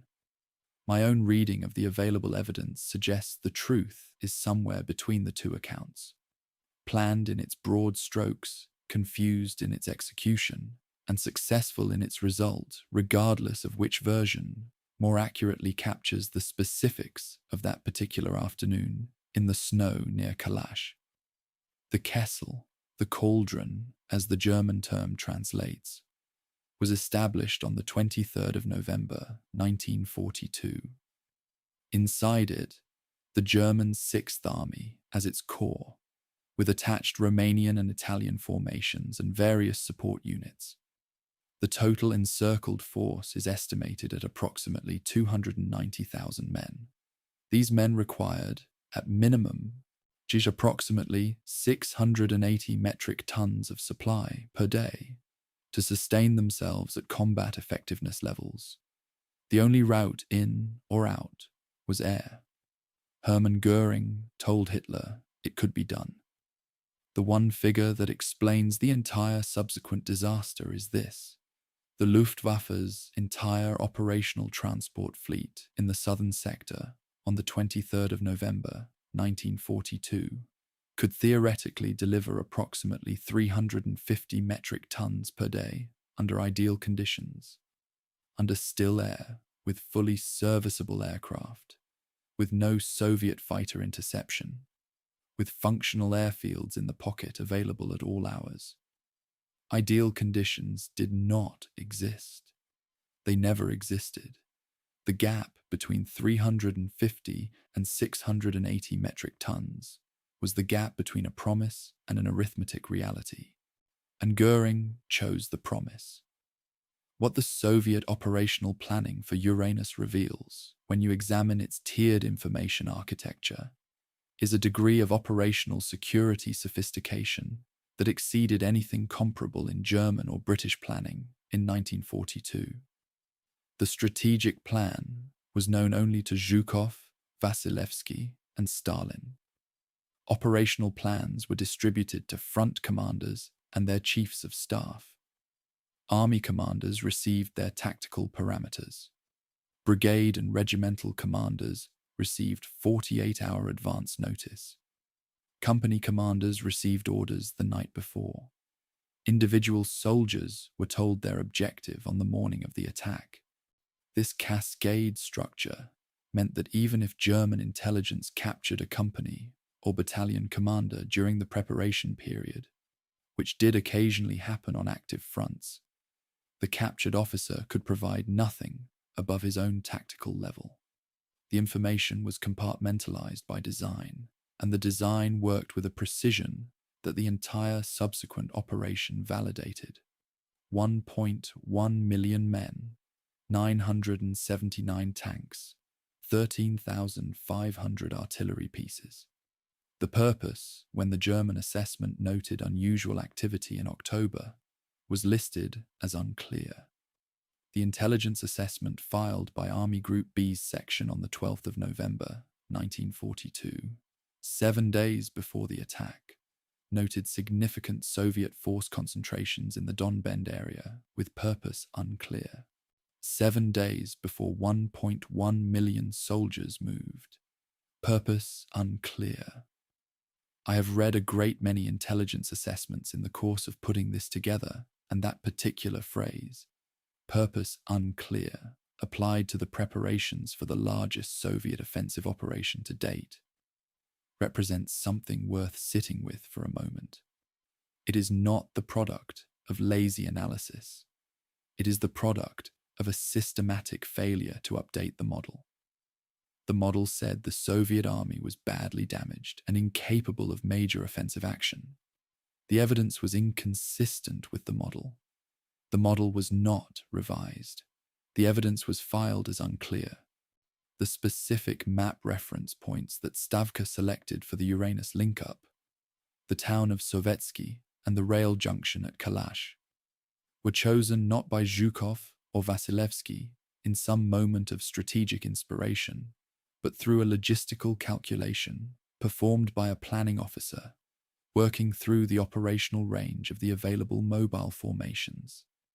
The encirclement radius had to be large enough to trap the Sixth Army inside it, and small enough that the Soviet armored spearheads could reach the link-up points before their fuel ran out. It was an optimization problem. The answer to that optimization problem was the specific geography of the Kalach encirclement, and it trapped 290,000 men. The officer who did the calculation received no public recognition for it. The men inside the pocket never knew his name. Göring's promise. General Martin Fiebig commanded the air transport operations that would become the Stalingrad airlift, and he kept a diary. The entry from the 23rd of November, 1942, the day before Göring formally committed to Hitler that the Luftwaffe could supply the Sixth Army from the air, reads in translation as follows. The supply of the Sixth Army by air is impossible.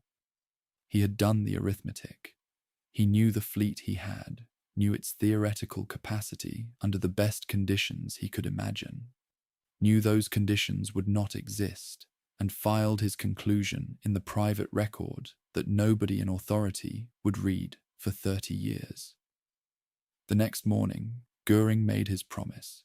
Fiebig watched it happen and ran the operation for 71 days, knowing from the first hour what the outcome would be. Göring's formal commitment to Hitler occurred at a conference at Berchtesgaden on the 24th of November, 1942. The required daily tonnage for the Sixth Army had been assessed by military planners at a minimum of 500 metric tons, and Paulus's own quartermaster had submitted a request for 700 metric tons, which more accurately reflected the full needs of the encircled force, including the Romanian and Italian elements. Göring committed to 500 tons minimum. The aircraft available in the southern sector on the day he made this commitment were approximately 298 Junkers, 52 transport aircraft, and roughly 200 Heinkel 111 medium bombers that had been partially converted to transport configuration. Under genuinely ideal conditions, perfect weather, no Soviet interception, maximum serviceability, optimal ground turnaround times, These aircraft could deliver approximately 350 metric tons per day. The required minimum was 500. The maximum theoretical capability was 350. Göring committed to 500. Every officer who understood the mathematics knew the commitment was false the moment it was made. The Junkers 52 deserves a specific technical description here, because its limitations are central to understanding why the airlift failed in the way it did. The aircraft was not designed as a military transport. It had begun its service life as a civil airliner in the 1930s, the backbone of Lufthansa routes across Europe. It had been adapted to military transport duties because it was available and because the Luftwaffe had never adequately invested in purpose-built heavy transport aircraft. Its operational ceiling was approximately 5,500 meters, which was insufficient to permit high-altitude avoidance of Soviet fighter interception without significant fuel penalties. Its cargo capacity was approximately 1.5 to 2 metric tons per sortie. Its handling characteristics in icing conditions were demanding, and the winter steppe produced icing conditions regularly. To deliver 500 metric tons per day, using Junkers 52s carrying 2 tons each, would require 250 aircraft completing 2 sorties apiece per day. A number that represented not just the operational maximum of the available fleet, but a schedule that assumed 0 mechanical failures, 0 weather cancellations, and 0 combat losses during a single day. The mathematical impossibility was structural, baked into the physics of the aircraft before a single sortie was flown. The daily delivery records for the airlift tell the story without requiring any further interpretation. In the first week of operations, from the 25th of November through the 1st of December, the average daily delivery was 54 metric tons. The second week brought an average of 67 metric tons per day. The third week reached 84. The best single day of the entire 71-day operation was the 30th of November, 1942. 289 metric tons reached the pocket on that day. That was the ceiling. The required minimum was 500. The ceiling on the best day was 289. On most days, the figure was between 80 and 150 metric tons. The Sixth Army was receiving, on most days, between 15 and 25% of its minimum supply requirement. The Heinkel 111, in its transport conversion, the variant designated He 111H6 for airlift duties, had a cargo capacity of approximately 2 metric tons, achieved by removing the bomb racks from the aircraft's internal bomb bays. But most of the He 111s used in the airlift were not fully converted to this configuration. Converting them properly required approximately 72 man-hours per aircraft at a forward maintenance depot, time that the Luftwaffe could not afford to take each aircraft out of service to complete. The result was a fleet of aircraft flying with their bomb racks partially retained, carrying reduced cargo loads, while simultaneously carrying the weight of armament that had not been removed and was inadequate to defend against Soviet fighter attack at the altitudes they were forced to fly. They were neither effective cargo carriers nor effective combat aircraft. The conversion that was supposed to make them fit for the transport role had been incompletely executed, and the compromise served neither function well. The airfields inside the Kessel were the operational bottleneck that the distance between Germany and the front line had obscured in the planning phase. Pitomnik, the main field, was the better of the two available in the pocket. It had a longer runway, maintenance facilities of a minimal sort, and fuel storage. Gumrak, the secondary field, was shorter, less equipped, and under more consistent artillery fire. Pitomnik came under increasingly heavy Soviet artillery pressure through December and into January. It fell to Soviet forces on the 16th of January, 1943. After its loss, all incoming flights had to use Gumrak, which had a shorter runway that limited the size of aircraft that could land safely, had no maintenance facilities worth the name, and was under continuous shelling. Gumrak fell on the 22nd of January. After that, the airlift became parachute drops, and a significant proportion of those drops landed in Soviet-held territory, because the pocket had contracted so severely that the drop zones were barely distinguishable from the surrounding Soviet-controlled ground. There is a specific disagreement in the historical record about what caused more Luftwaffe losses during the airlift period, and it is worth being direct about it. German accounts of the airlift consistently emphasize Soviet fighter interception as the primary cause of aircraft losses and delivery failures. Soviet Air Force records, analyzed in detail by military historian Joel Hayward in a research document from 1997, just show that weather and mechanical failures accounted for more Luftwaffe aircraft losses than combat during the airlift period. The German accounts are not fabricated. Soviet fighters did intercept supply aircraft, and those interceptions did cost aircraft and crews. But the emphasis in the German narrative places the primary blame on Soviet air defense in a way that the Soviet operational records do not fully support. Weather on the southern steppe in December and January is brutal. Temperatures reaching 35 degrees below zero do specific things to aircraft fuel systems, control surfaces, and engine starting procedures that degrade operational rates in ways that accumulate even without a single enemy aircraft in the sky. The airlift failed for multiple overlapping reasons. Combat losses were one of them. They were not the largest one. Over 71 days of operation, from the 25th of November, 1942, through the 3rd of February, 1943, the Luftwaffe flew 4,487 supply sorties into the pocket, delivering a grand total of approximately 8,350 metric tons. The minimum required over that period was approximately 35,500 metric tons. Delivery reached 23.5% of the minimum requirement. 266 Luftwaffe aircraft were lost during the operation. One aircraft for every 31 metric tons delivered. The Junkers 52 production rate in Germany at this time was approximately 100 aircraft per month. The airlift consumed nearly 5 months of transport aircraft production in losses alone. This strategic cost, the aircraft that could have been used for training, for other operations, for North African supply, for pilot conversion programs, has been consistently underplayed in histories that focus on the ground battle inside the pocket. The airlift decision had consequences that extended far beyond Stalingrad.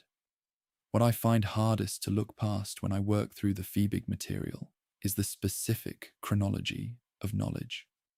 Fiebig writes his diary entry on the 23rd of November. He knows it is impossible. He has the aircraft numbers, the cargo figures, the weather data for the operational area. He does the arithmetic, and he reaches his conclusion, and he writes it down. The next morning, Göring makes his promise, and 290,000 men are effectively committed to the hope that the arithmetic is wrong. Fiebig then runs the operation for 71 days. He watches the daily delivery figures come in: 54 tons, 67 tons, 84 tons, 289 tons on the best day. The ceiling reached once and never again. He runs it until there is nothing left to run. The expertise was present. It was documented. It was ignored before the first aircraft ever flew. The total metric tonnage shortfall of the Stalingrad airlift, 27,150 metric tons, the weight of what was promised minus the weight of what was delivered, is not an abstract figure. It maps to specific deteriorations in the human beings inside the pocket. Each ton not delivered represents a degradation in a specific category. Less artillery ammunition, less rifle ammunition, less food, less medical supply, less fuel for the vehicles that moved the wounded, less generator fuel for the field hospitals, less of everything that keeps a military force functional. The men in the Kessel were not dying in dramatic military fashion. They were dying by increments, at a rate that the daily tonnage figures can, if you choose to read them that way, measure with uncomfortable precision. The airlift's failure is in the numbers. The numbers are in the Luftflotte 4 archive, and they tell the same story on every day of the 71. The story Fiebig already knew when he wrote his diary entry on the 23rd of November. Manstein's Gamble. The Army Group Donwa diary entry for the 19th of December, 1942, is a document I have returned to more than once in the course of working through this material. It records, without drama or editorial comment, that advance elements of the 57th Panzer Corps have reached the Mishkova River, approximately 48 kilometers from the perimeter of the Kessel. Enemy resistance is described as stiffening. The fuel situation is noted as critical. Paulus has been informed of the Corps' position. 48 kilometers. The men inside the pocket could see signal flares from the relief force on clear nights. They were visible on the horizon. This is documented. And then, over the course of the next 4 days, the flares moved no closer and then stopped appearing. And the distance between those two forces, 48 kilometers, became the historical measure of how close the 6th Army came to not dying in the snow. Operation Winter Storm, Unternehmen, Wintergewitter, launched on the 12th of December, 1942, from the Kotelnikovo area. Manstein's Army Group Don committed the 57th Panzer Corps, containing 3 panzer divisions with approximately 230 tanks, to drive northeast across the steppe toward the pocket. The plan had 2 required components. The 57th Panzer Corps would advance to within striking distance of the Kessel. Simultaneously, Paulus would execute Operation Thunderclap, a breakout by the 6th Army toward the relief force moving southwest. The 2 forces were designed to link up somewhere in the steppe between their starting positions, at a point neither could specify in advance because it depended on how far each could get before their fuel and momentum ran out. The plan was geometrically sound. It required both parts to execute simultaneously. Only one part was authorized. The advance from the 12th to the 19th of December covered approximately 80 kilometers in 7 days. The 6th Panzer Division, Manstein's leading formation, was the first unit to reach the Mishkova River. Its tank strength on crossing the river was approximately 80 operational vehicles, reduced from roughly 160 at the start of the operation through combat losses and mechanical failure. Its fuel reserve at this point was approximately 350 cubic meters, enough for approximately 70 kilometers of cross-country movement under steppe conditions. Inside the pocket, Paulus's quartermaster had reported available fuel for approximately 30 kilometers of tank movement, 30 kilometers for the breakout force, 70 kilometers for the relief force. The gap between their positions was 48 kilometers. The mathematics of a link-up were present, barely, if both forces moved immediately and simultaneously, and nothing went wrong. Paulus requested authorization for Operation Thunderclap on the 19th of December. Hitler refused. Paulus did not attempt the breakout without authorization. This decision, or non-decision, depending on how you read it, is the hinge on which the entire subsequent debate about Winter Storm turns. Erich von Manstein, writing in his post-war memoir Lost Victories, published in 1955, argues at length that Paulus had sufficient fuel and operational freedom on the 19th of December to break out toward the relief force, and that his choice not to do so, driven by excessive deference to Hitler's standing order forbidding unauthorized retreat, was the decisive factor in the Sixth Army's destruction. It is a compelling argument, and Manstein makes it with the confidence of a man who has had 12 years to refine his case. Then there is the Army Group Don War Diary, the contemporary document. Written not in 1955, but in December of 1942, in real time, by the staff of the same Army Group Don that Manstein commanded. The diary contains a signal sent from Manstein's own headquarters to the OKH on the 21st of December, expressing doubt that Paulus could hold a breakout corridor, even if he attempted one. The contemporary Manstein, in other words, was considerably less certain about the operation's prospects than the memoir Manstein would be 13 years later. I cannot fully reconcile these two documents. I think Manstein probably could not fully reconcile them either. That irreconcilability is in some ways the most honest thing about the entire Winter Storm episode. The 6th Panzer Division deserves a specific technical description here, because the equipment it carried into the relief attempt was operationally significant in a way that tends to get obscured by the larger strategic narrative. Its primary tank in December of 1942 was the Panzer IV Ausführung F2, the first German tank in the Eastern Theatre, equipped with the long-barreled 75mm KWK 40 gun. This weapon could penetrate Soviet T-34 armor at combat ranges that the earlier short-barreled version could not manage reliably. This is not a minor technical footnote. It means that if the breakout had been attempted and the two forces had linked up, the combined armored strength would have included a formation capable of defeating Soviet armor at the ranges that mattered for corridor security. Whether this capability would have been sufficient to hold a breakout corridor open long enough for 290,000 men to pass through it, many of them already starving and frostbitten, is a question the archives cannot answer, because the attempt was never made. Operation Little Saturn is the piece of the December picture that tends to get insufficient weight in popular accounts that focus on Winter Storm. On the 16th of December, 1942, 4 days after Winter Storm launched, the Soviet Southwest Front attacked the Italian Eighth Army on the Don Front.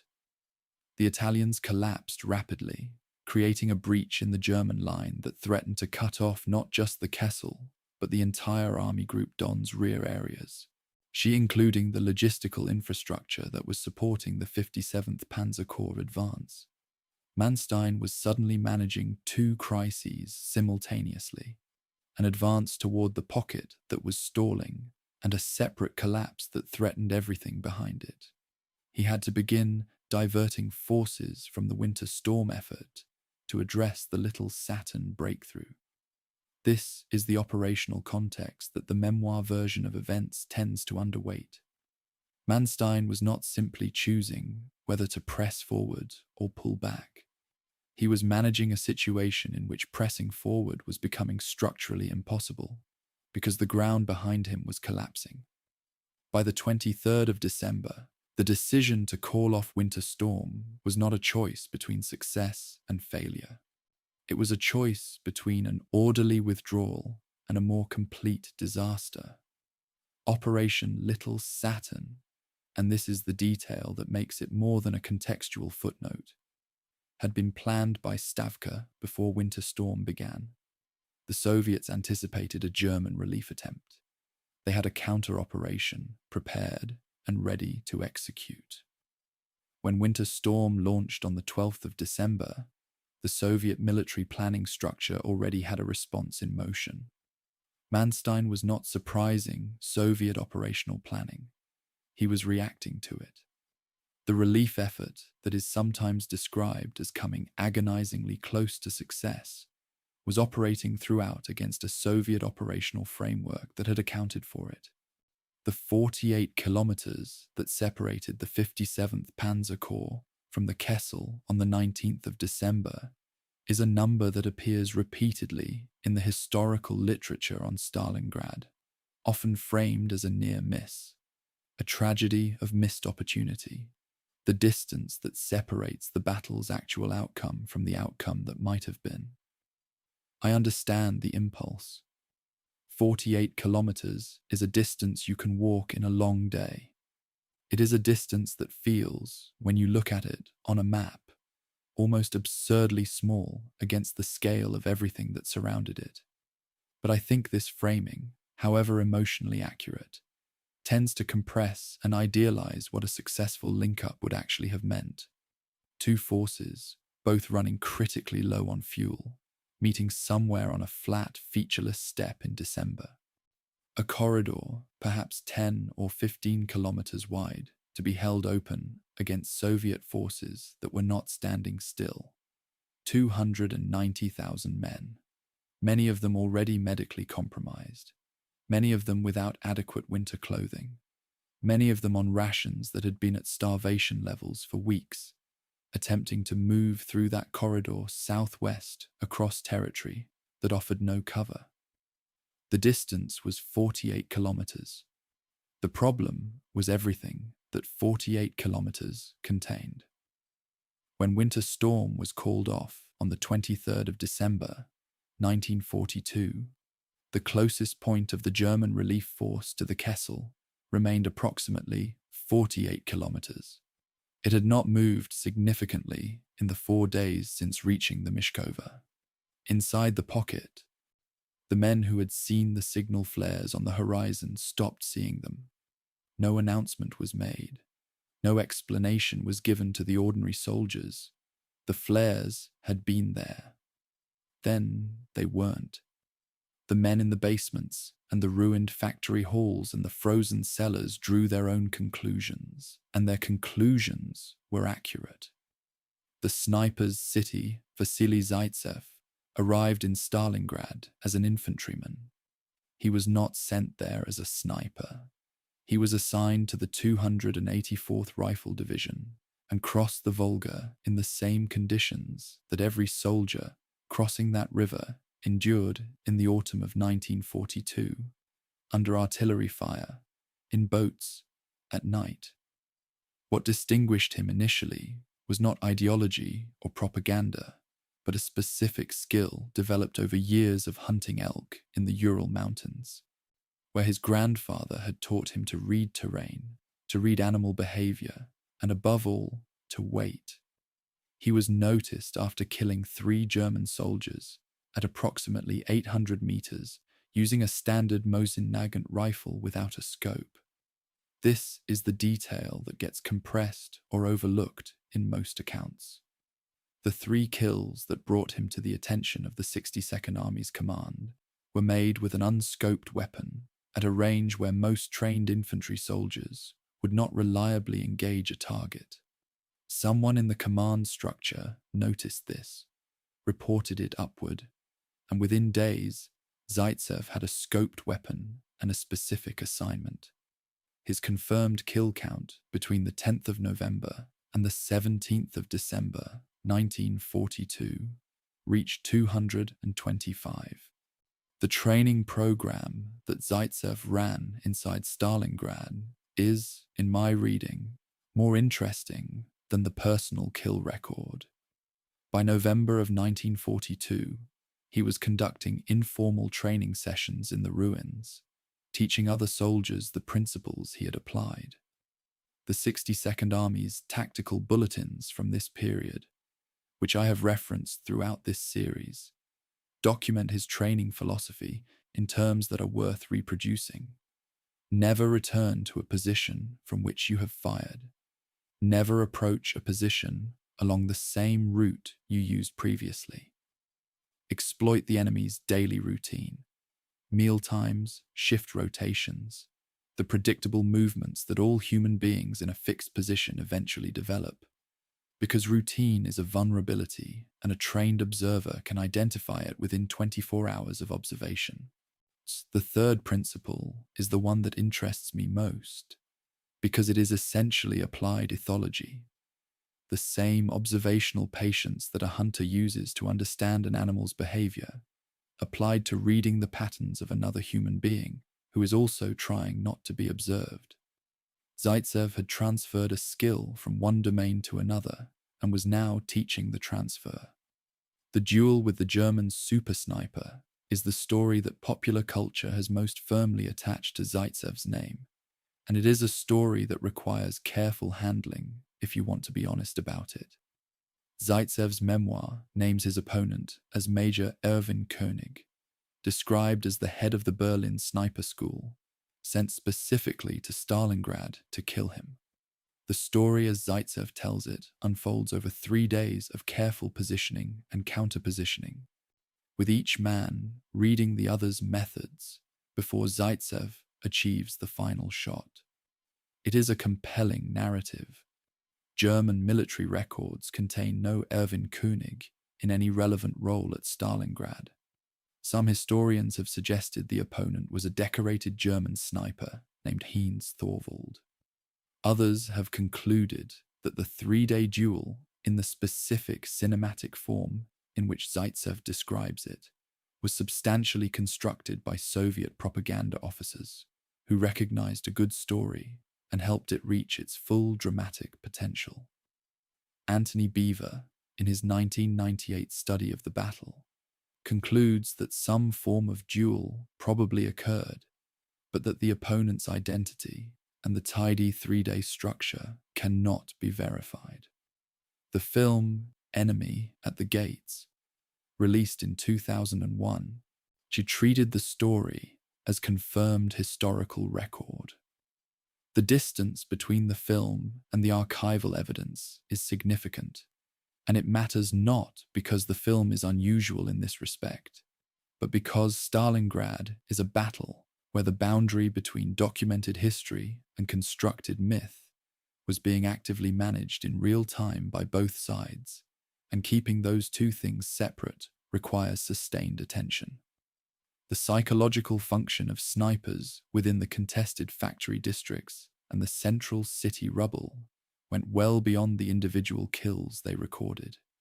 German medical reports from October and November of 1942 document with increasing frequency a condition that Soviet soldiers termed sniper fear, a state of sustained hypervigilance and functional paralysis triggered by the certainty that in certain sectors, and any movement above ground level would result in immediate targeted fire. Men reporting to German aid stations during this period without any physical wound, simply incapable of functioning after extended exposure to sniper pressure.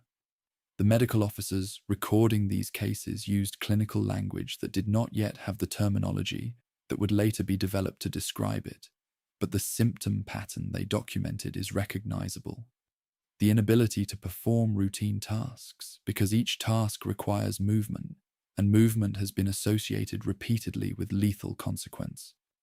The sniper didn't need to kill every man in a sector to degrade that sector's combat effectiveness. He needed only to establish, convincingly enough, that movement was potentially fatal. The 62nd Army's sniper program trained approximately 400 dedicated snipers between September of 1942 and February of 1943.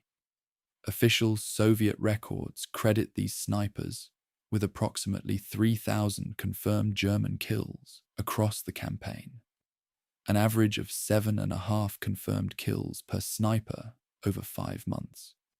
The standard qualification on all sniper kill statistics applies. In all wars, sniper kill claims are systematically inflated by reporting incentives. The actual number is lower than the official figure. What the official figure tells you, even discounted, is that snipers were killing German soldiers in sufficient numbers to constitute a tactically meaningful attrition beyond the normal rates of the urban fighting. The program was not symbolic, it was operational. The technical specification of the weapon matters here, because the specification governs what was and wasn't possible. The Soviet Mosin-Nagant M9130 with the PE or PU scope had a magnification of 3.5 times and a field of view of approximately 7 degrees. At 400 meters, a typical engagement distance in the more open sectors of Stalingrad, the shooter could resolve in the scope's field a target area of roughly 50 centimeters. The rifle was bolt action, which meant that after each shot, the shooter had to cycle the bolt to chamber the next round.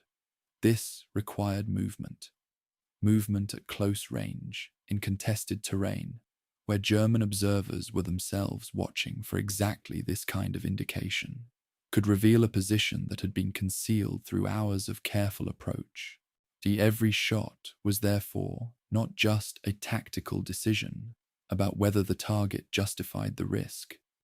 It was a calculation about whether the value of the kill was worth the position compromise.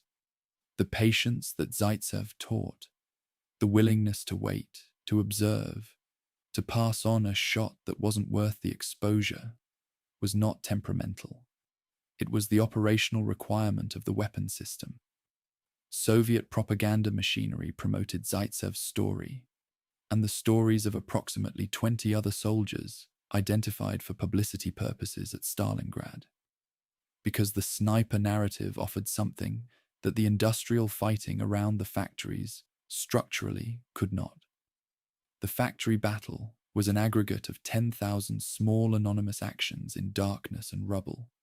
It was not a story. The sniper was a story. One man, one weapon, identifiable enemy, comprehensible personal scale conflict. Stavka's political directorate issued specific guidance in November of 1942, asking frontline political officers to identify individual combat heroes for publicity purposes. Zaitsev was identified. His story was promoted. The promotion was not fabrication. He was genuinely skilled, genuinely deadly, genuinely active in the specific period his record covers. But the version of his story that circulated was curated.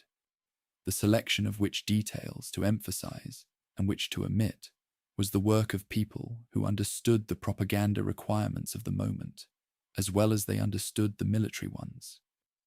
Zaitsev was wounded in the eyes by mortar shrapnel in late January of 1943 and evacuated across the Volga. He was treated at a Moscow hospital and returned to service after the battle. He survived the war.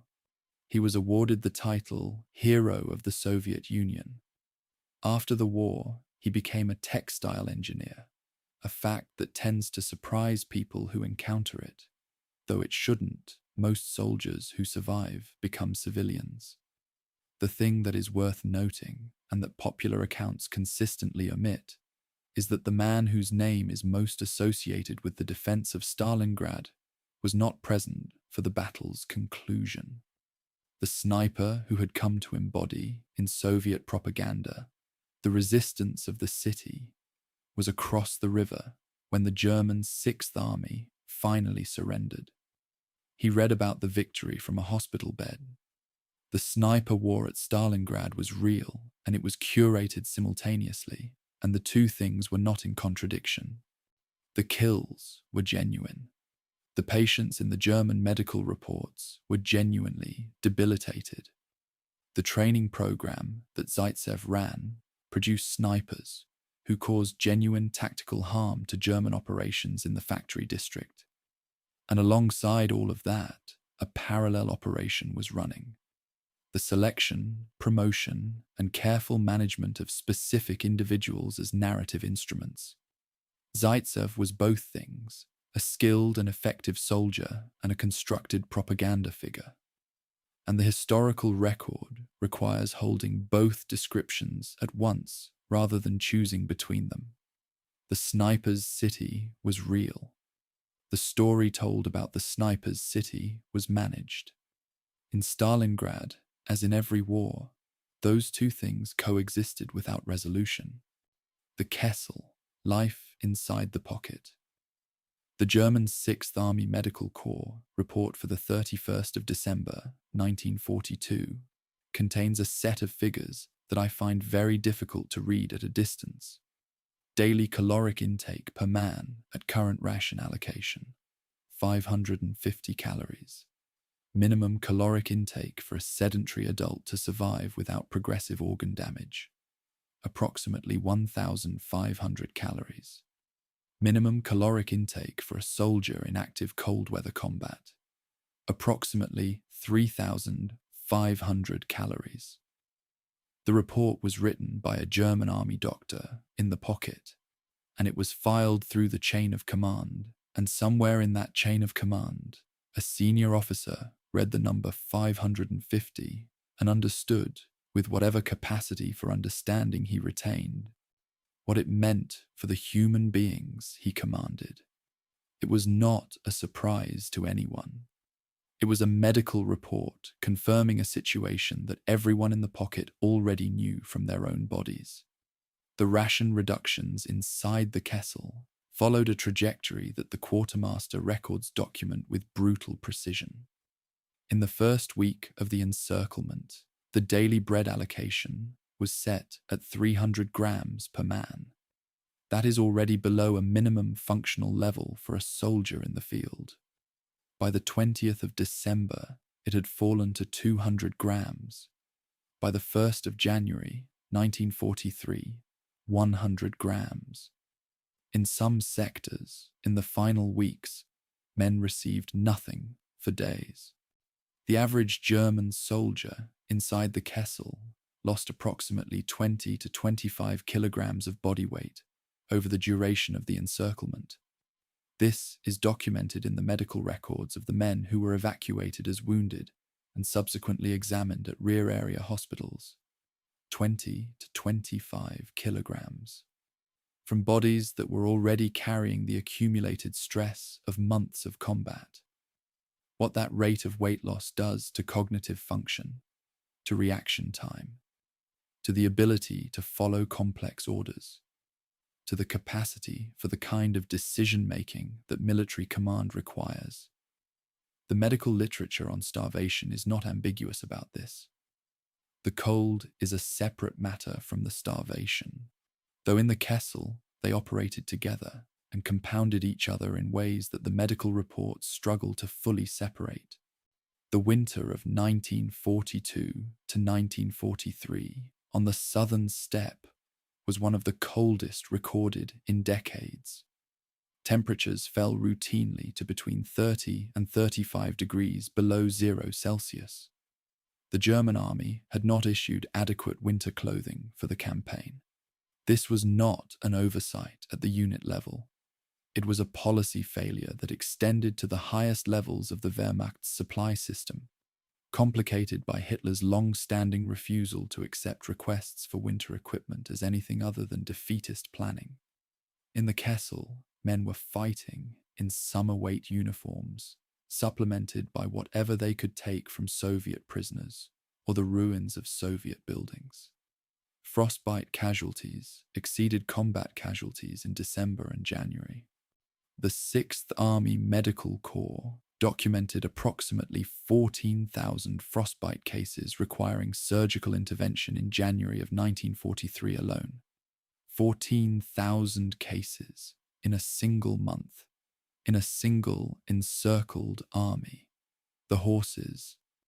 This is the detail that I think, more than any other single fact, conveys the trajectory of the pocket's collapse without requiring editorial comment. The 6th Army entered the Kessel with approximately 20,000 horses, artillery draft animals, supply horses, cavalry mounts.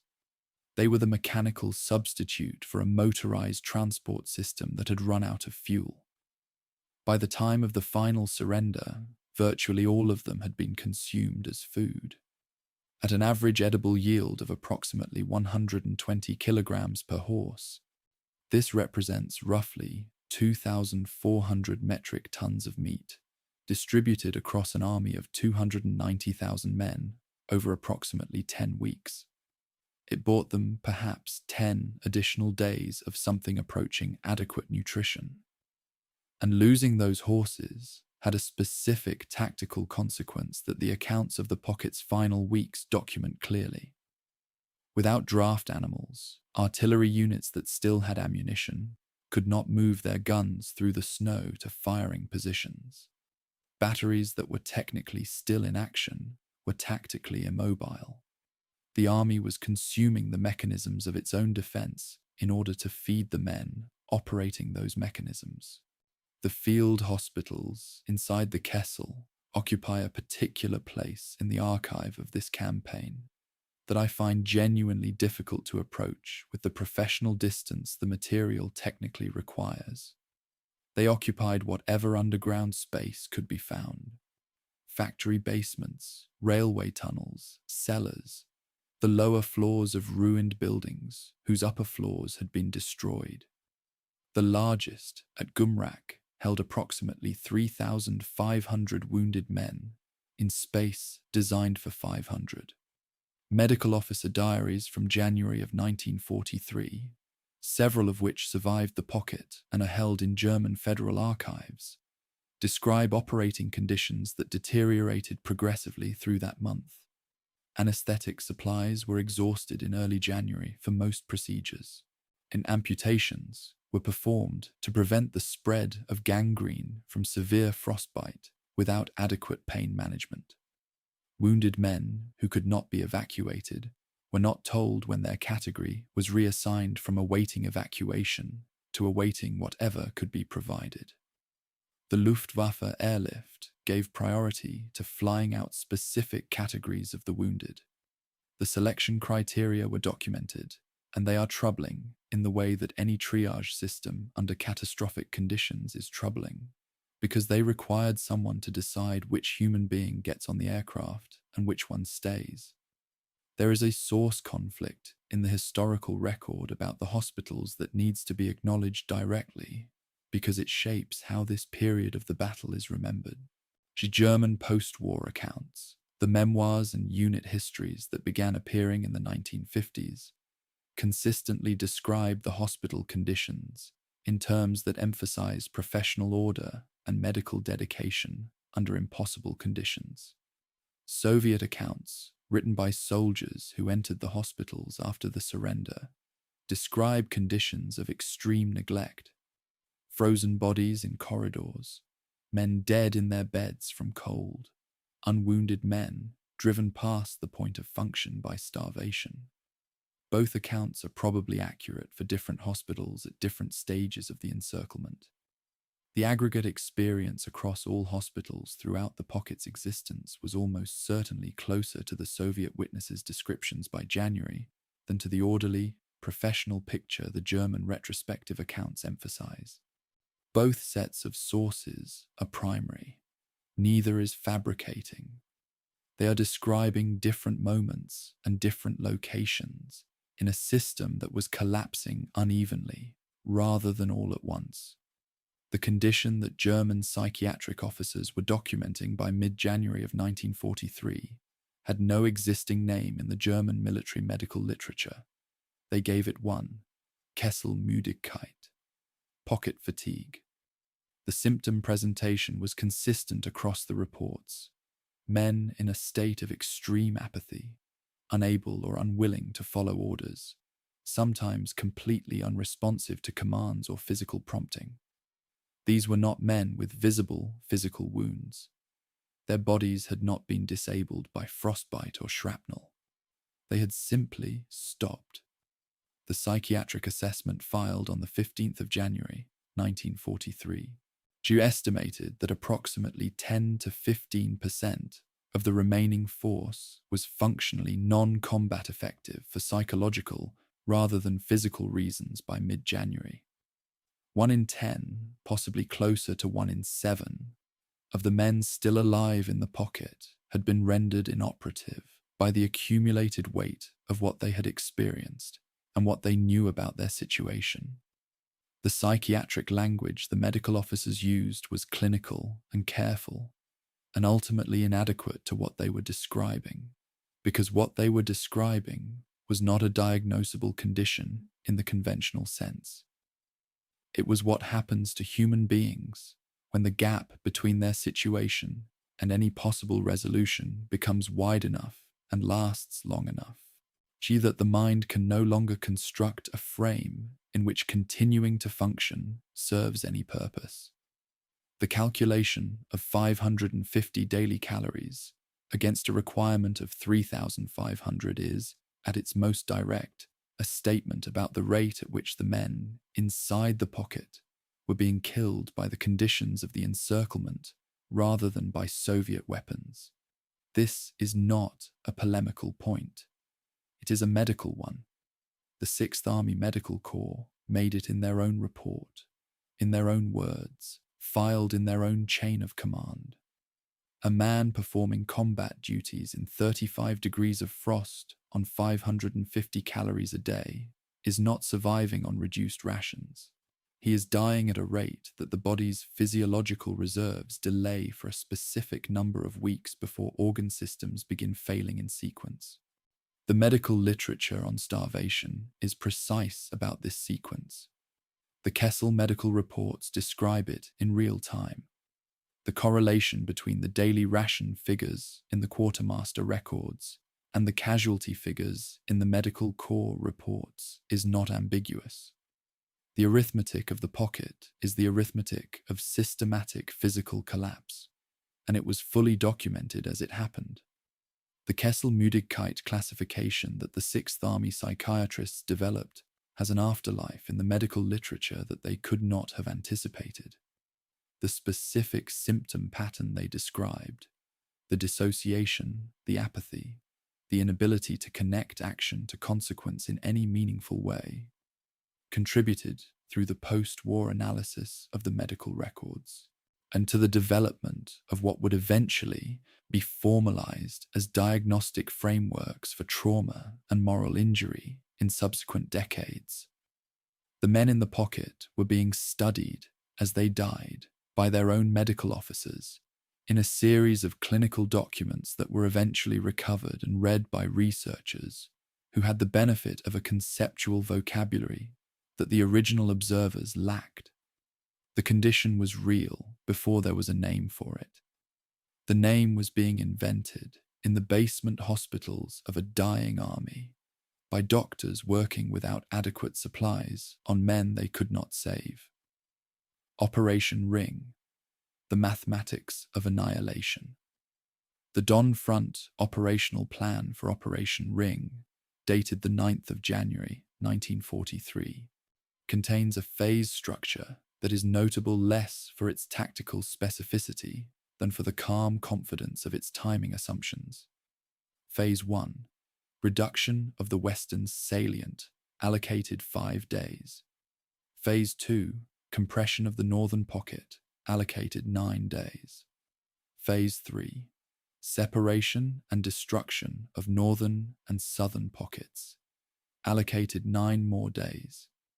Enemy resistance is assessed as moderate to heavy in Phase 1, declining in subsequent phases. This assessment was accurate within 4 days. The Soviet planners knew the force they were attacking, its strength, its supply state, its fuel levels, its declining morale, with a precision that the German officers inside the pocket did not know their own situation. When you read the Ring planning documents alongside the 6th Army's internal condition reports from the same period, they describe the same military situation from opposite sides of a line, and they agree with each other. Rokossovsky sent his formal written ultimatum into the Kessel on the 8th of January, 1943. 2 Soviet officers crossed under white flags to deliver it. The terms were clear. Surrender by 1000 hours on the 10th of January, and all lives would be preserved. Wounded would receive medical care. Officers would retain their insignia, and all prisoners would be repatriated after the war ended. Paulus received the document. He forwarded it to Hitler. Hitler refused. Paulus did not communicate the ultimatum's contents to his troops. They were not told that surrender terms had been offered and rejected on their behalf. The two Soviet officers who had walked into the pocket under white flags, who had seen, with their own eyes, the conditions inside, returned to their lines and were debriefed. Their debriefing reports are in the Don Front archive.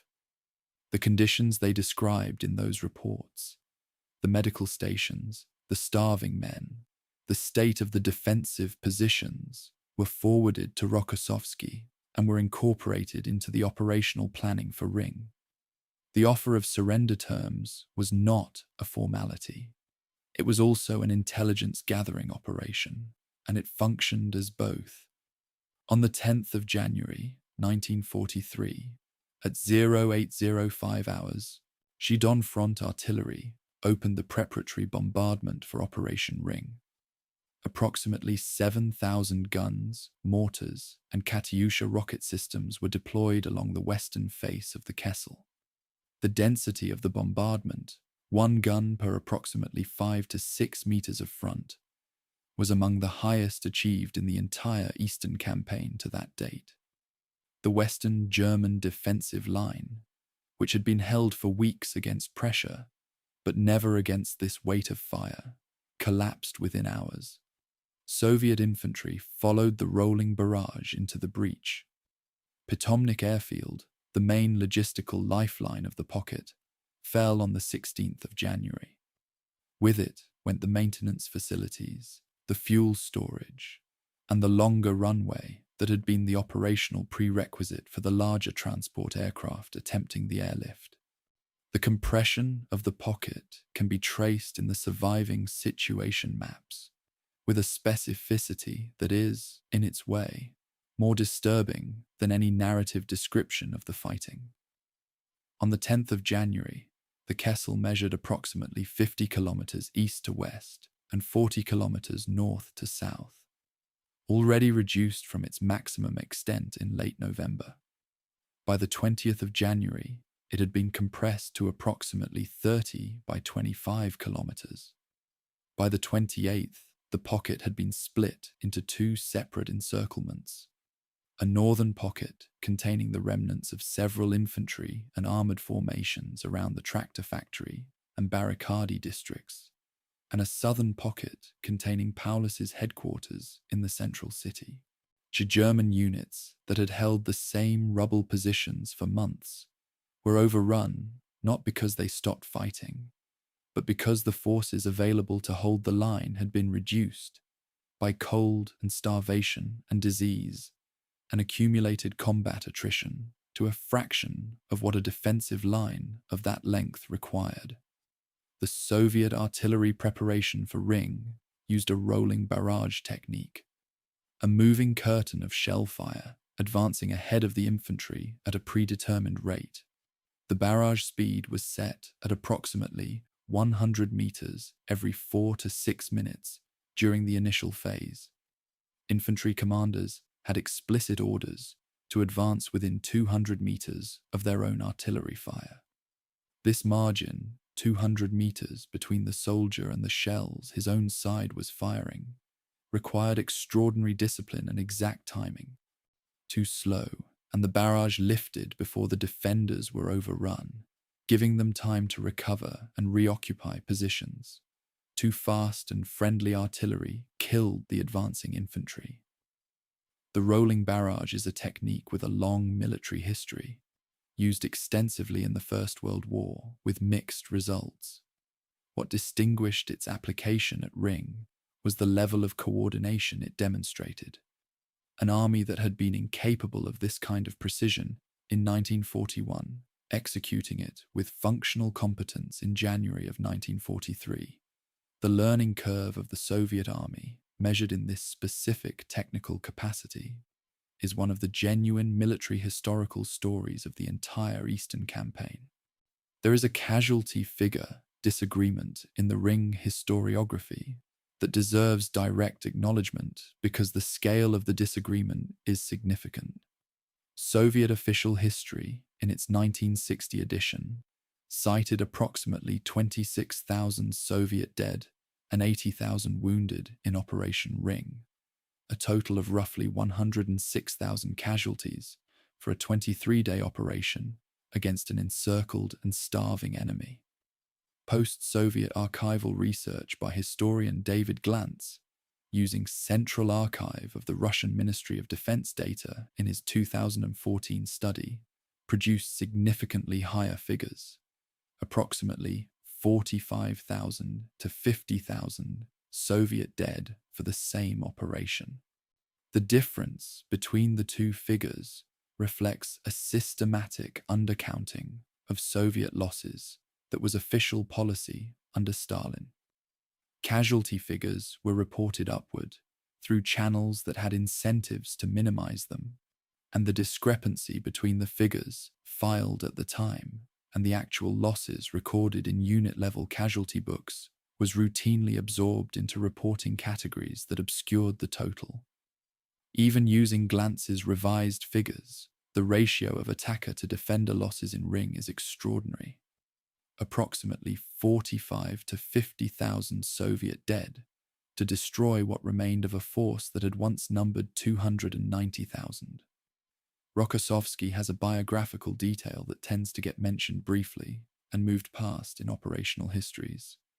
But I want to hold it here for a moment because it doesn't fit neatly into any operational account and it matters anyway.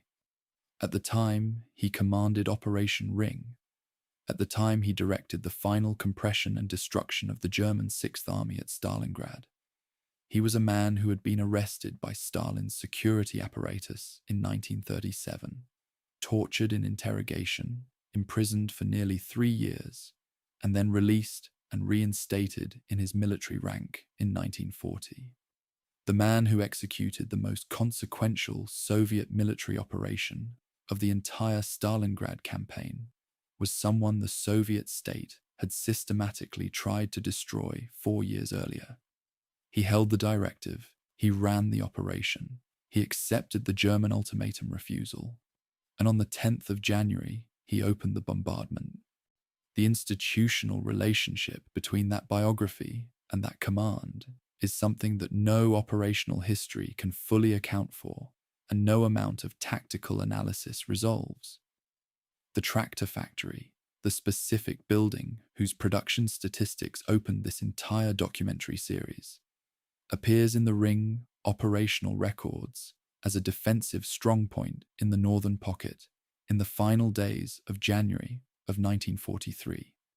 The same factory that had produced 35 T-34 tanks per day in 1941, that had kept its production lines running during the bombing of the 23rd of August, that workers had defended with rifles in the autumn, while the assembly lines still operated by late January of 1943. Its upper floors were held by German soldiers and its lower floors by Soviet soldiers, and the fighting was happening inside the building's structural skeleton, floor by floor, in the same rubble close quarters pattern that had defined the entire urban battle since September. The factory had been the reason the city mattered. Now it was a ruin, being contested room by room as the operational net closed around the last German formations inside it. The phase structure of the Ring plan had allocated the reduction of the western salient 5 days, and had assessed enemy resistance as moderate to heavy, declining to lighter in subsequent phases. This assessment proved accurate. The western salient collapsed faster than planned. The compression of the northern and southern pockets took slightly longer than projected. The German formations defending them were reduced, but they were not passive. Men who had been surviving on 100 grams of bread a day were still holding positions. still responding to Soviet advances, still conducting local counterattacks in the final week of January. The medical records describe a force that was physically failing. The tactical records describe a force that had not entirely stopped. Both descriptions are accurate simultaneously. The pocket was dying, and it was fighting at the same time. And the Soviet operational plan, which had been built around the assumption that resistance would decline progressively as the encirclement tightened, encountered the specific complication that starving, frozen, abandoned men can still fight, and sometimes choose to, for reasons that no operational analysis adequately captures. The Field Marshal's basement. There is a signal in the German Federal Archive, transmitted from OKW to the headquarters of the 6th Army at 22:30 hours on the 30th of January, 1943. It informs General Friedrich Paulus that the Führer has appointed him General Feldmarschall. It then states, without ambiguity, that no German field marshal has ever surrendered to the enemy. It closes by telling him that he will make the decision that determines his reputation for eternity. The signal was received in the basement of the Univermag department store on Red Square in central Stalingrad. At approximately midnight, Paulus read it. He did not shoot himself. 14 hours later, she at approximately 1000 hours on the 31st of January, 1943, Soviet reconnaissance troops reached the Univermag building. The field marshal was in the basement. He was alive. The promotion that had been designed as an execution order had failed in its purpose, and the man who was supposed to die with his army was sitting in a department store basement, waiting to be taken prisoner by a junior Soviet officer who had not expected to find a field marshal at the end of his patrol route. The Univermag basement needs a specific description because the physical space is part of the record. It was a storeroom beneath a department store, approximately 20 by 10 meters. It contained Paulus, his personal staff, approximately 40 support personnel, communications equipment that was by this point almost entirely severed from the formations it was supposed to coordinate, and the accumulated administrative material of a headquarters that had continued generating paperwork through the final compression of the pocket out of institutional momentum, if nothing else. The building sat on Red Square in central Stalingrad, surrounded by the ruins that had been a functioning city 9 months earlier. Soviet forces had known for several days exactly where Paulus's headquarters was located. They were not rushing in. Moscow had been explicit about this. They wanted Paulus alive. A dead field marshal was a symbol, a living, captured field marshal, the first in German history to surrender to an enemy, was something considerably more useful. The promotion to General Feldmarschall was not a spontaneous gesture. It carried a specific historical weight that Hitler was deliberately invoking. No German field marshal had ever surrendered. The unspoken implication of the promotion, the message that every senior German officer receiving it would have read instantly, was that a field marshal does not surrender. The alternative to surrender for a man in Paulus's position, with no operational options remaining and an army collapsing around him, was death.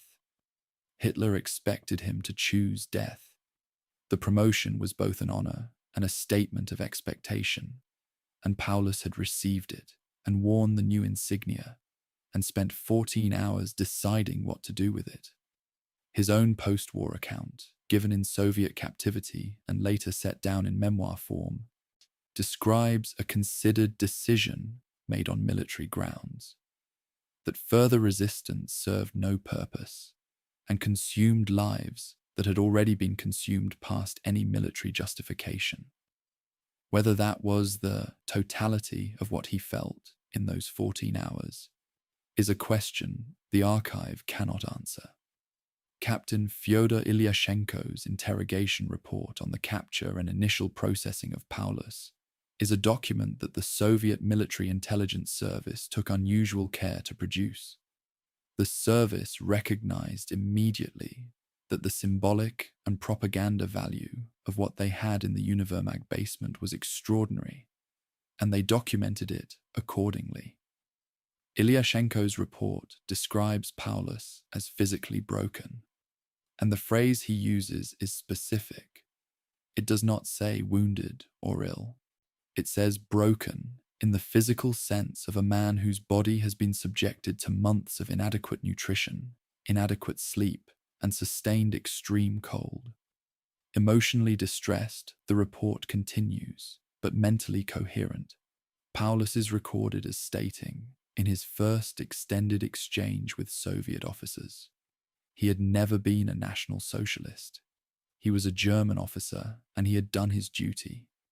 This statement, whether it was an accurate self-description or the first move in a negotiation about his future treatment, was filed, translated, forwarded to Moscow, and read by people who would eventually decide what use they could make of him. The statement did not determine his immediate fate, but it described the frame he was offering, and the frame was accepted. The disagreement between the physical evidence and the retrospective German accounts is instructive here and worth handling directly. Photographs taken inside and immediately outside the Univermag on the 31st of January, 1943, now declassified and accessible in several archive collections, show Paulus wearing his overcoat, upright, walking under his own power. He is gaunt. His face has the particular hollowness of a man who has lost significant weight from a frame that was not generously built to begin with. But he is not being carried. He is not being supported. The physical state that the photographs document is somewhere between the broken man requiring assistance to stand of some Soviet accounts and the dignified officer in full self-possession of the German retrospective. He is both things simultaneously and neither entirely. A man who is physically depleted and psychologically shattered, and who is nevertheless maintaining some version of the external composure that decades of military training had made automatic. Both descriptions are accurate. Neither is complete. The northern pocket held for 48 hours after Paulus surrendered. General Strecker, commanding the 11th Corps in the factory district, in the ruins of the tractor factory and the barricade, continued resistance until the 2nd of February. His final signal to OKW is on record. 11th Army Corps has done its duty to the last. Long live Germany. He then surrendered. This is the official end of the Battle of Stalingrad, the 2nd of February, 1943. The last German formations in the city of Stalingrad ceased resistance on a Tuesday morning, in rubble that had been fought over for nearly 5 months, and the silence that followed was noticed by the Soviet soldiers moving through it, because they had not heard that kind of silence in so long that its arrival was itself disorienting. Of the approximately 91,000 men taken prisoner at Stalingrad, the remainder of the 290,000 encircled in November, having died from combat, cold, starvation, and disease. Approximately 10 to 15,000 died within weeks of surrender in the processing camps near the city, from the same causes that had been killing them in the pocket. Each Soviet prisoner processing in the immediate aftermath of the surrender was overwhelmed by a number of casualties far beyond anything the system had been designed to manage. The men who survived initial processing and were transported to labor camps further east faced years of captivity in conditions that the camp records document as brutal. Approximately 5,000 to 6,000 German prisoners from Stalingrad returned to Germany by 1955, 12 years after the surrender. Some accounts place the last repatriation in that year. The surrender on the 31st of January was not the end of the dying. It was the end of one phase of it. The detail about Paulus's subsequent life that tends to be underweighted in popular accounts is its length and its content. He outlived Hitler by 11 years. He became, in Soviet captivity, to one of the most publicly visible and effective German anti-Nazi voices of the war, broadcasting radio messages to German troops calling on them to surrender, contributing to anti-fascist organizations in the camp system, testifying at Nuremberg in 1946. After the war, he settled in East Germany, where he lived until his death in 1957. The promotion to Field Marshal that was designed to silence him, to turn him into a symbol of final sacrifice, produced instead a man with more than a decade of platform. He used the platform. The signal sent at 22:30 on the 30th of January, 1943, had told him his decision would determine his reputation for eternity. He made a decision. It did. When I look at the photographs from the Univermag on the 31st of January and read Ilyashenko's interrogation report alongside them, I find myself thinking about the specific 14-hour gap between receiving the promotion signal and the arrival of Soviet troops at the basement door. 14 hours in a basement. The signal said no German field marshal had ever surrendered to an enemy. He had the new insignia. He had the history. He had whatever was left of his army above him in the ruins. And he chose to be in the basement when the Soviet reconnaissance patrol arrived. That choice, what it required, what it cost him, what it settled in his own estimation of himself, is not something any document in any archive can tell you. The documents tell you the signal was sent, the promotion was conferred, the surrender was made, and the man was alive to make it. What happened in the 14 hours between those facts is the kind of thing that history can frame but never fully enter. What Moscow heard. An NKVD public morale report filed from the Moscow district in October of 1942 contains a sentence that tells you more about the Soviet home front during the Battle of Stalingrad than most official histories have managed to accommodate. It notes that citizens are expressing widespread fear that Stalingrad will fall, and it observes that the most potent source of public anxiety is not German propaganda, but the cessation of personal letters from the front. When men stopped writing, families assumed the worst. They were, the report notes, usually correct. The report was filed by an intelligence officer whose job was to measure the gap between what Soviet citizens were publicly saying and what they privately believed. He filed it. It went up the chain of command. It reached people who were simultaneously issuing newspaper copy, describing Soviet heroism and inevitable victory. The newspaper record and the intelligence record describe the same country in the same weeks in ways that do not fully reconcile. And both are primary sources, and both are documents of the Soviet state at war with itself, on the question of what the population needed to know. Soviet state radio managed its coverage of the Stalingrad battle through a specific editorial board answering directly to the political directorate. Further, the word encirclement did not appear in Soviet public broadcasts about Stalingrad until after Operation Uranus. And then it appeared to describe what had happened to the Germans rather than what had repeatedly threatened to happen to Soviet formations over the preceding months.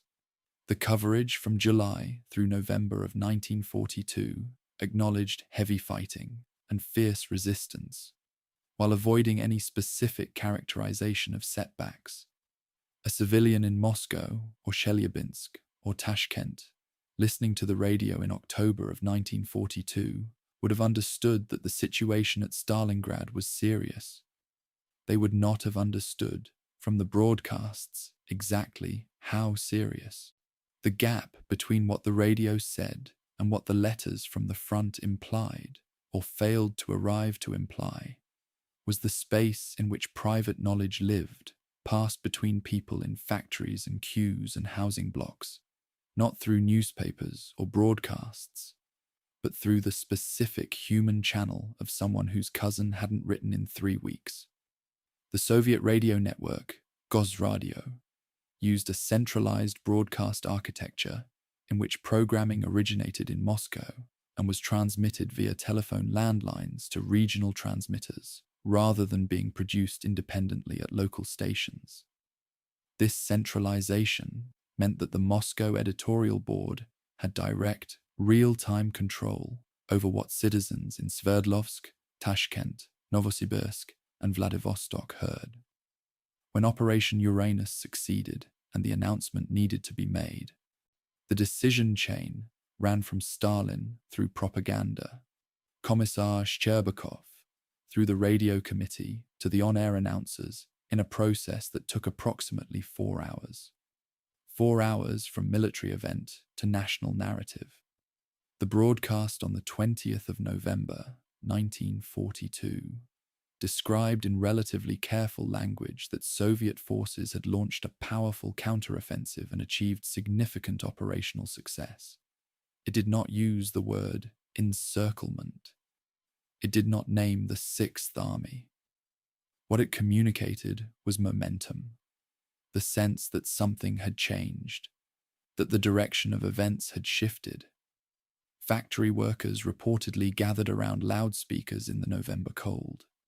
In Moscow, a civilian whose diary survives in the Russian State Archive of Social and Political History wrote that people wept openly, not from sadness, from not having known until that moment that they could still do that.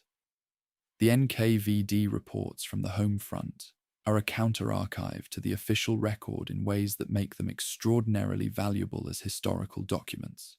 They were written by people whose professional function required honesty. The intelligence officers assessing public morale were not writing propaganda. They were writing assessments, and an assessment that misread the actual state of public morale was professionally dangerous to its author. These reports, therefore, tend to be more honest than any other category of Soviet wartime documentation. And what they show in the Stalingrad period is a population managing simultaneous and contradictory emotional states with considerable sophistication.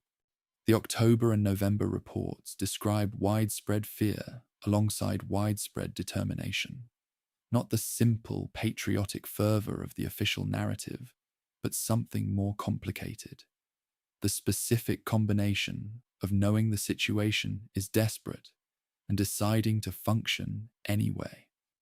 This is not heroism in the operatic sense. It is something more durable and less photogenic. The daily decision to go to the factory, to produce the quota, to wait for the letter, to listen to the radio and filter what it says through what you actually know. The NKVD reports from Central Asia and Kazakhstan in this period contain material that almost never appears in standard histories of the Stalingrad campaign.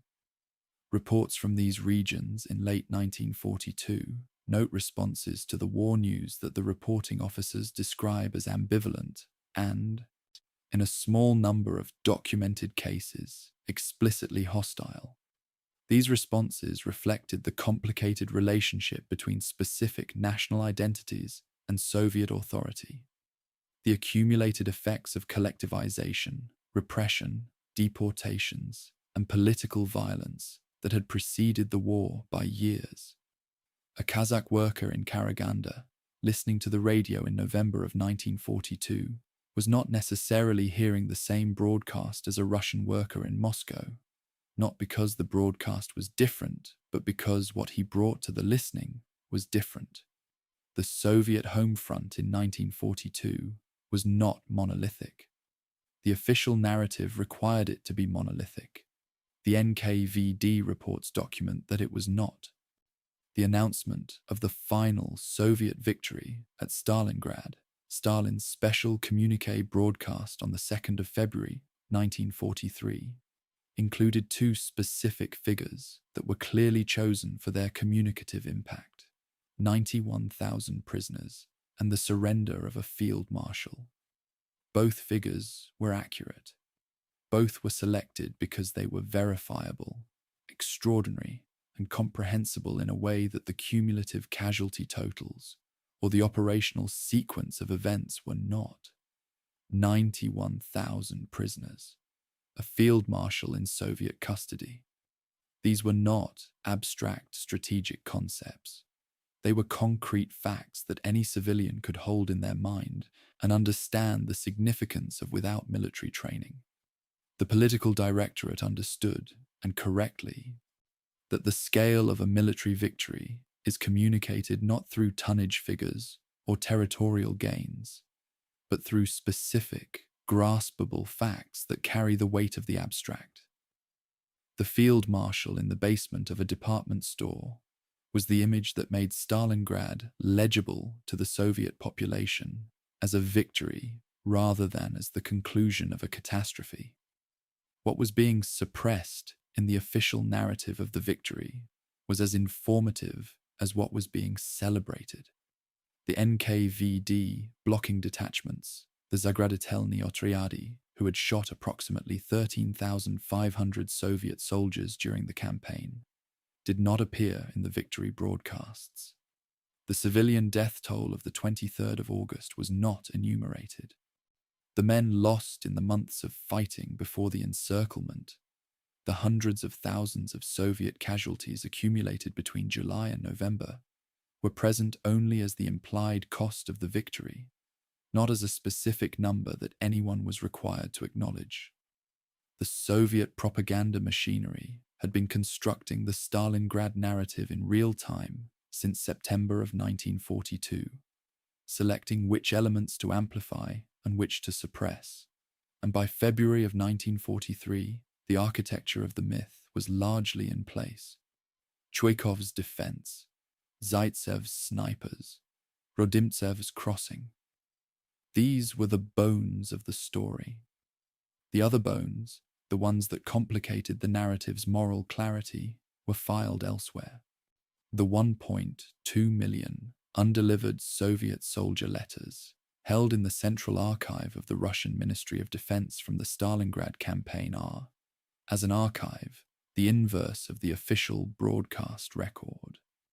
They are the private underneath the public, the individual voice underneath the collective narrative. A sample from September of 1942, published by Russian researchers in recent decades, shows soldiers writing things that the political directorate's carefully managed public narrative had no room for: doubt, exhaustion, specific and concrete fear. The names of men who had died that the writer needed to tell someone about, because if he didn't tell someone, then the dying would have happened in complete silence. These letters are not the letters of men who have been successfully incorporated into the heroic narrative. They are the letters of individuals experiencing a specific and terrible thing and reaching across the distance to another specific individual to say, "This is what it is." The archive contains 1.2 million of them, most of them never delivered, most of them still there. The news that Berlin refused. Joseph Goebbels wrote in his diary on the 1st of February, 1943, one day after Paulus surrendered, "The Stalingrad catastrophe has hit the German public like a blow to the chest." He then writes that there is no point in disguising this. And then, immediately, the pivot. A people can survive great defeats. What kills a people is the loss of its belief in the future. His job, he states plainly, is to preserve that belief. This entry is one of the most useful documents in the entire archive of the Nazi propaganda system, because it is Goebbels being honest with himself about what he is doing, not constructing a justification, not performing confidence, but diagnosing a problem and assigning himself the task of managing it. He is not deceiving himself about the magnitude of the defeat. He is planning the management of public perception of the defeat with the same professional clarity that he would bring to the management of any other communications problem. The diary is useful precisely because it shows the mechanism of the machinery from the inside. Germany did not officially acknowledge the fall of Stalingrad until the 3rd of February, 48 hours after Paulus's surrender on the 31st of January. The 48-hour delay was not concealment in the simple sense. The defeat was not a secret that could be kept, and Goebbels knew it. The delay was preparation time. The announcement required specific musical and rhetorical framing to achieve the effect Goebbels had decided on, and that framing required preparation. The decision he reached was to preface the announcement with 4 bars of Beethoven's Fifth Symphony, the ta-ta-ta-ta motif that the Reich radio had used previously and exclusively for major Wehrmacht victory announcements. He then declared 3 days of national mourning. All theatres, cinemas, and entertainment venues were closed. This combination, the victory fanfare preceding a defeat announcement, followed by the closure of all public entertainment, was designed to force a confrontation rather than permit a quiet absorption. Goebbels did not want the German public to receive Stalingrad as a manageable piece of bad news. He wanted them to experience its weight in a form that he controlled, and then to find in that shared experience of national grief the emotional raw material for the next phase of mobilization. The Beethoven decision is documented in Goebbels' diary and deserves a specific technical description because the process reveals the sophistication of what he was doing. His initial instinct, according to the diary, was to use a traditional funeral march as the preface to the announcement. He rejected this because a funeral march would invite a purely funerary response, passive grief, mourning, without forward motion. The Beethoven motif had been conditioned through months of previous use as a victory signal to produce in the listening audience a specific state of alert attention.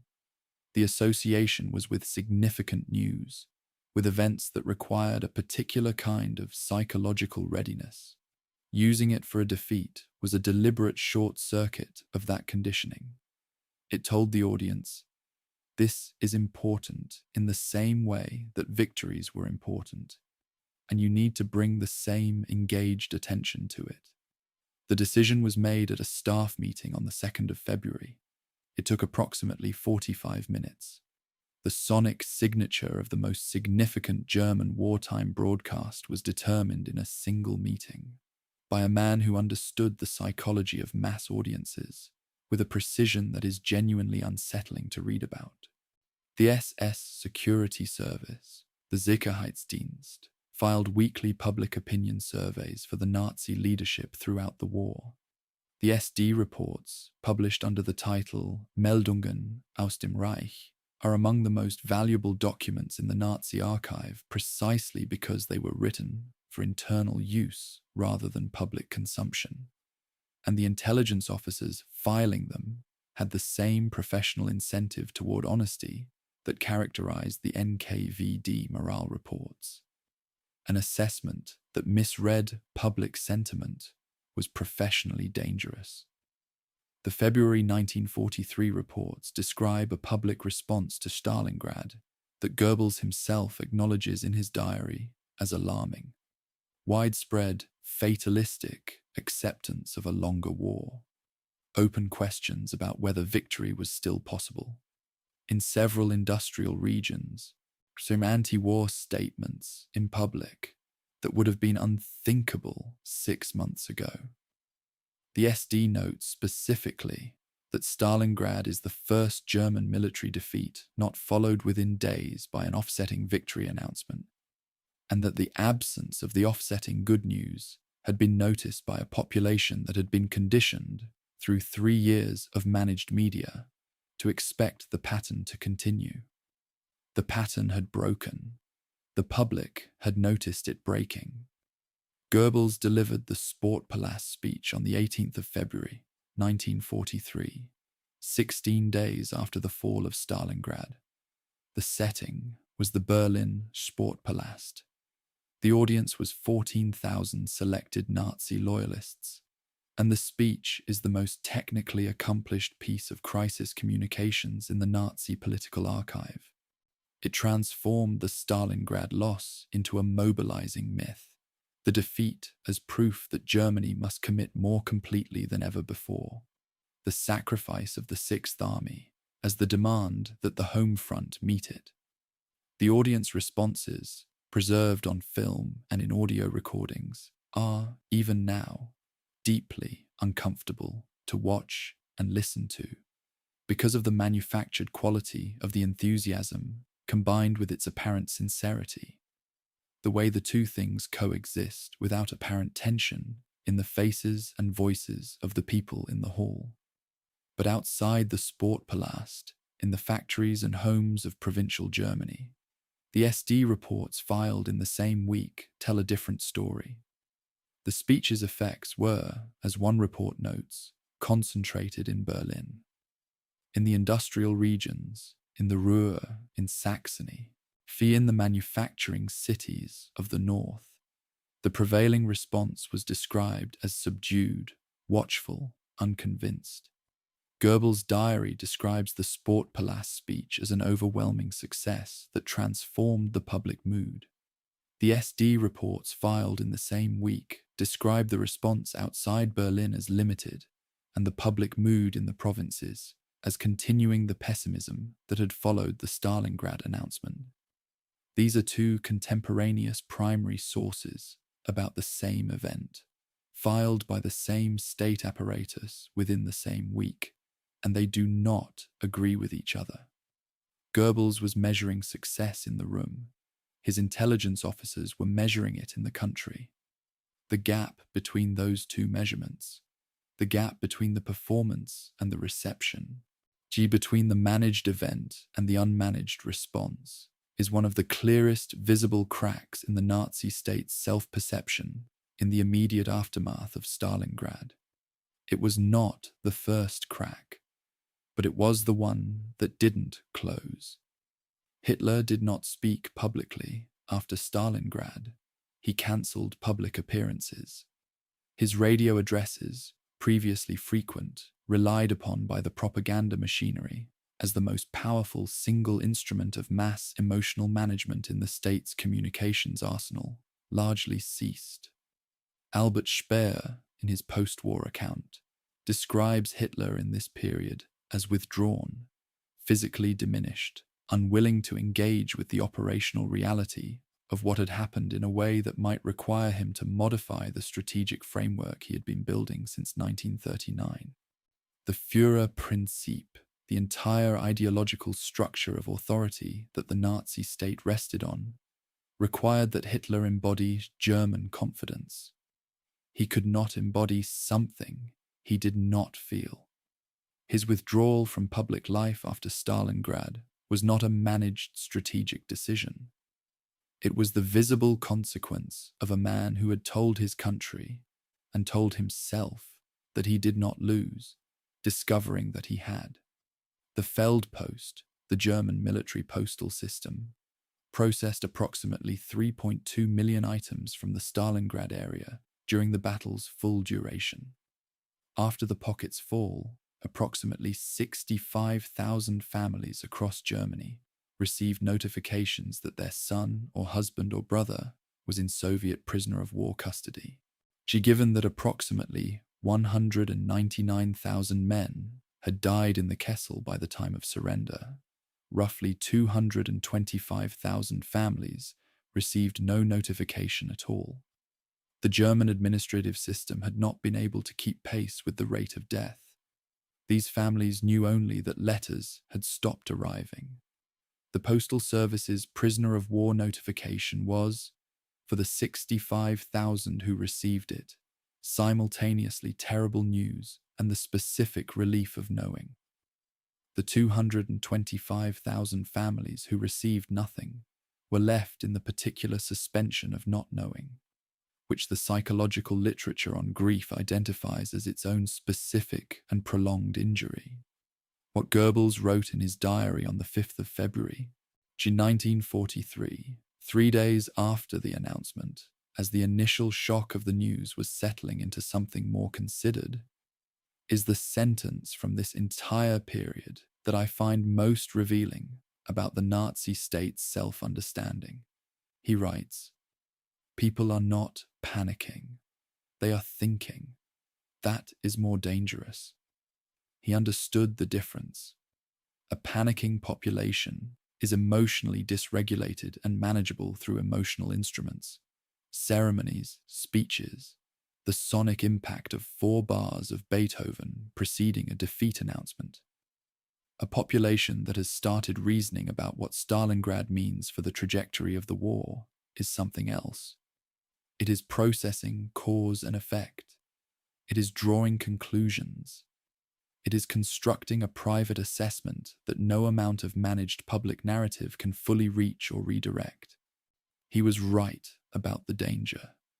And he knew, with the specific intelligence of a man who has spent years understanding how mass communication works and where its limits are, that he did not have an instrument adequate to addressing a population that had started to think. The Reckoning in Numbers. The Soviet Official History of the Second World War, published in its first edition in 1960, cited Soviet casualties at Stalingrad at approximately 480,000. The revised edition of 1985 listed the figure as approximately 1.1 million. The same state, the same institutional historical apparatus, citing figures for the same battle that differ by more than 130% across a span of 25 years. This is not a minor discrepancy in rounding. It represents, in the space between those two numbers, more than 600,000 human beings, men and women who were in one edition of the official history and not in the other, whose deaths were acknowledged by the Soviet state in 1985, but not in 1960. The reason for the revision is not that the battle was reassessed or that new operational analysis was performed. The reason is that access to a portion of the NKVD's parallel military records, previously withheld from the military historians compiling the official history, became partially available in the intervening decades. The NKVD kept its own casualty records. Those records documented casualties that the regular military chain of command had not reported, had underreported, or had categorized in ways that disappeared them from the aggregate figures. When part of that parallel archive became available, the total had to be revised. The numbers changed because the archives opened, not fully, partially. The numbers will likely change again when they open further. The German casualty problem has a specific dimension that tends to be compressed into a single sentence in popular accounts and deserves considerably more attention. Of the approximately 290,000 men encircled in the Kessel on the 23rd of November, 1942, approximately 91,000 were taken prisoner. The balance, approximately 199,000, died between that date and the 2nd of February, 1943. German military records. The casualty reports filed through the chain of command, the unit strength returns. The medical corps death registrations account for approximately 110,000 of these deaths, with individual or unit-level documentation. The remaining 89,000 men appear in Soviet prisoner processing records as men who died at the point of surrender or during initial transfer, men whose physical condition when they were reached by Soviet forces was below the threshold of survivability. They are present in the Soviet archive. They are absent from the German archive. They died without a document. The German state lost administrative track of them before it could register their deaths. and the Soviet processing records contain them only as numbers in a tally, not as named individuals. They are the most invisible casualties in the most documented battle in history. The civilian casualty figure for Stalingrad is the most genuinely uncertain number in the entire reckoning, and being honest about the uncertainty is more useful than selecting a figure and defending it. Estimates in the historical literature range from approximately 40,000, Anthony Beevor's lower assessment for the city fighting specifically, to figures well above 200,000 when broader definitions of the Stalingrad strategic operations' civilian impact are applied. The Russian memorial site at Mamayev Kurgan publicly displays a total Soviet casualties figure of approximately 1.2 million, which represents the upper range of all estimates and likely incorporates figures from the entire strategic operation rather than the city battle in isolation. Academic military historians working from the post-Soviet archival record use more conservative and more specifically defined figures. The difference is not purely a factual disagreement. It is also a disagreement about what the battle is being measured for. A figure cited in a commemorative context and a figure cited in an academic operational history are performing different functions, and the political and institutional pressures on each produce different numbers from the same underlying reality. The prisoner trajectory, what happened to the 91,000 men taken at Stalingrad, is a story that ends in 1955 and deserves to be told as a complete arc rather than as a footnote to the surrender. Approximately 10 to 15,000 of the 91,000 died within weeks in the prisoner processing camps near the city, from cold, starvation, and the diseases that accompany both. The same causes that had been killing them in the pocket, now killing them on the Soviet side of the former line. Of those who survived processing and were transported to labor camps in the Soviet interior, the mortality rate through the remaining years of the war was high. Post-war repatriation was slow and contested. Approximately 5,000 to 6,000 German prisoners from Stalingrad returned to Germany by 1955, 12 years after the surrender, 10 years after the war's end. The last repatriation in that year included men who had spent more than a decade in Soviet captivity. They returned to a country that had rebuilt itself substantially in their absence, that had a different government, a different economic structure, and in many cases different families from the ones they had left. The surrender on the 31st of January was not the conclusion of their story. It was the beginning of a different and longer chapter of it. The debate over the casualty figures is not merely historical. It is active and ongoing, and acknowledging that it is active and ongoing is itself a statement about the nature of the archival situation. The Central Archive of the Russian Ministry of Defense undertook a major digital scanning project beginning around 2020 that made approximately 70 million pages of previously inaccessible documents available for scholarly research. This is a genuine and significant opening. It is not a complete opening.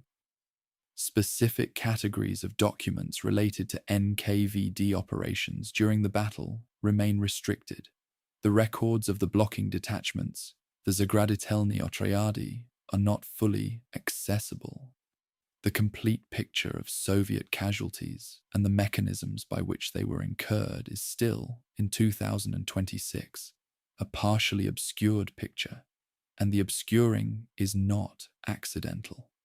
The archives that would most significantly revise the casualty figures upward are the ones that remain most restricted, because the numbers they would produce complicate the commemorative narrative that the Russian state continues to rely on Stalingrad to sustain. The total Soviet munitions expenditure across the full Stalingrad campaign, from July of 1942 through February of 1943, is documented in ammunition supply records rather than after-action assessments, which makes it one of the more reliable data categories in the archive. Approximately 3 million artillery shells, approximately 7.1 million mortar rounds, approximately 430 million small arms cartridges. These figures come from the supply chain records of how much was ordered, shipped, and delivered to the front. They are not estimates of what was fired. They are records of what was consumed, because in a continuous combat operation, the gap between delivered and expended approaches zero over time. The scale of the material expenditure is the material expression of what the battle actually was at its most basic level. An industrial consumption of both human beings and the products of industrial production, at rates that no pre-war military planning had approached in its worst projections. The 2 million total casualties across all sides and all causes, the figure most commonly cited for the full Stalingrad campaign, sits in a broader context that is worth stating plainly. The total American military dead in all theaters across the entire Second World War amounted to approximately 405,000. Stalingrad, in roughly 6 months, consumed approximately 5 times that number in casualties of all categories. This comparison is not made to rank suffering or to diminish the American military contribution to the war's outcome. It is made because it is the most direct way of communicating the scale of what happened on the Volga to an audience whose primary reference points for military loss are drawn from a different theatre and a different order of magnitude. The Eastern Front was a different kind of war. Stalingrad was the moment in that different kind of war, when the accumulation of what was being consumed became visible as something larger than any previous battle in recorded human history. The historiography of Stalingrad is still being revised, and I want to be direct about what that means practically. The most recent significant archival development, the partial opening of the TSAMO digital archive beginning around 2020, has produced scholarly work that is still being processed and published. David Glantz's multi-volume operational history, the most thorough English-language work based on Soviet archives, was published in 2009 and 2014. It reflects the archival access available at those times. The picture it provides is more accurate than what was available before it, and less complete than what will be available when the remaining restricted categories are opened. The casualty figures I have cited throughout this series are the best current estimates. They are not final. This is not a failure of scholarship. It is the nature of an archive that was constructed under a political system that managed information as an instrument of power, is now partially accessible under a successor political system that has different but related interests in the same information, and has not yet been fully opened to the kind of sustained independent research that would permit the most accurate accounting. The numbers will keep changing. That is what honest engagement with the archive requires us to say. What the city remembered. A Soviet municipal survey of Stalingrad, conducted in April of 1943, 2 months after the battle ended, and while the front had moved hundreds of kilometers to the west, records the following. Habitable structures remaining in the city, 1.5% of pre-war stock. Population remaining in the city at the time of liberation, approximately 1,500 people, against 400,000 in August of 1942. Water system, non-functional. Sewage system, non-functional. Road network, 90% destroyed. The document is not a military record. It is a municipal assessment, the kind of report a city government files when it is trying to understand what it has left and what it needs to begin functioning again. The gap between the pre-war city and what the survey describes is so total that the word destruction is almost inadequate to it. 1,500 people in a city of 400,000, in a building stock where 1.5% was habitable. The city that remained was not damaged. It had ceased to exist as a city. The 1,500 civilians who had survived inside Stalingrad through the entire battle occupy a place in the archive that is both extraordinary and strangely marginal. Their testimonies were collected almost immediately. Soviet journalists arrived in the city within days of the final surrender, and the accounts that were gathered in February and March of 1943 are among the most remarkable civilian survival records of the entire war. They had lived in cellars, sewers, the basements of ruined buildings for nearly 6 months. They had survived the bombing of the 23rd of August, the ground fighting through September and October and November, the winter, the Soviet counteroffensive, and the final compression of the pocket. One woman, she quoted in a dispatch by the journalist Ilya Ehrenberg from February of 1943, states simply, "We stopped being afraid after the first month. There was nothing left to be afraid of." This sentence has a quality that I find very hard to characterize accurately. It is not heroic in the propaganda sense. It is not despairing. It is something closer to the observation of a person who has passed through the farthest point that ordinary emotional experience reaches and has come out the other side into something that doesn't have a conventional name. The reconstruction of Stalingrad was a political project as much as an engineering one, and Stalin personally involved himself in the planning.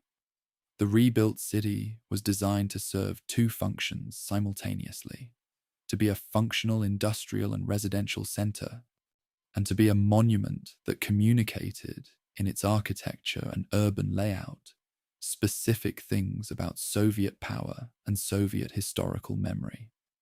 The tractor factory, the STZ, whose production statistics opened this documentary, resumed tank production in June of 1943, 4 months after the battle ended. It was producing T-34s from a building whose roof had been partially destroyed and whose production halls bore the physical marks of the fighting that had moved through them in the final weeks of the battle. The factory ran before the city around it was rebuilt, because the factory's production was the point. The city existed to house the workers who ran the factory. The priority order was consistent from the first day of construction to the first day of reconstruction. Nikita Khrushchev's de-Stalinization campaign reached what was perhaps its most symbolically charged moment on the 10th of November 1961 at the 22nd Congress of the Communist Party, when the city of Stalingrad was renamed Volgograd. The decision was contested from the moment it was announced, and the contest was not primarily political in the institutional sense. It was personal. Veterans of the battle were still alive in 1961. Many of them were living in the city.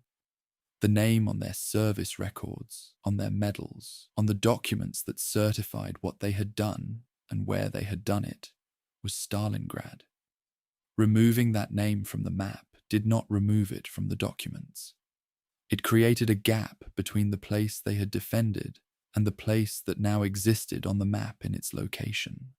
And for many of them, the gap was experienced as a specific injury. Khrushchev's decision was entirely understandable as a political act within the logic of de-Stalinization. As an act addressed to the men who had fought there, it was something considerably more complicated.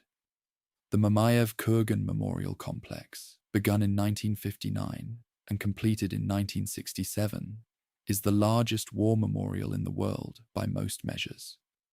At its center stands the Rodina Mat Zovayot, the Motherland Calls, a statue 85 meters tall, including its plinth, depicting a female figure with a raised sword. The sword was replaced in 1972 due to wind fatigue in the original metal design. The arm was too heavy for the initial structural calculation, and the original sword was replaced with a lighter, titanium-clad, stainless steel version, approximately 9 metric tons lighter than its predecessor. Even the memorial required revision and correction. The structural engineering problem of the extended sword arm was solved by consultation with Soviet aeronautical engineers, because the wind load calculations involved in a 14 metric ton arm, extended at the angle the sculptor required, had no precedent in Soviet construction engineering at the time of the design. The memorial was technically unprecedented. It was also built over the dead. This is the detail about Mamayev Kurgan that is stated in the memorial's own documentation, and that visitors are informed of, and that somehow continues to arrive with force regardless of how many times it is read. The pathways leading up the hill to the central statue pass over the buried remains of approximately 35,000 unidentified Soviet soldiers. They are listed on wall panels as heroes of the Battle of Stalingrad. They do not have individual names on those panels. The scale of the killing at Mamayev Kurgan, the hill that changed hands repeatedly through 4 months of fighting, whose soil was so saturated with metal fragments and ordnance in the aftermath that no vegetation would grow there for years, was sufficient to produce a count of dead that overwhelmed the identification process entirely. 35,000 people beneath the pathways of a memorial park. Visitors walk over them. This is documented, acknowledged, and intentional. The memorial is built on the fact that the dead outnumber the nameable. The legal situation of the name in 2026 is specific and worth stating precisely. The city's legal name remains Volgograd. A Russian federal law passed in 2013 permits the use of the name Stalingrad on official documents and public signage on specific designated dates. The 2nd of February, the anniversary of the victory. The 9th of May, Victory Day, and during official state visits of sufficient formal status. This dual naming law is unique in Russian territorial nomenclature.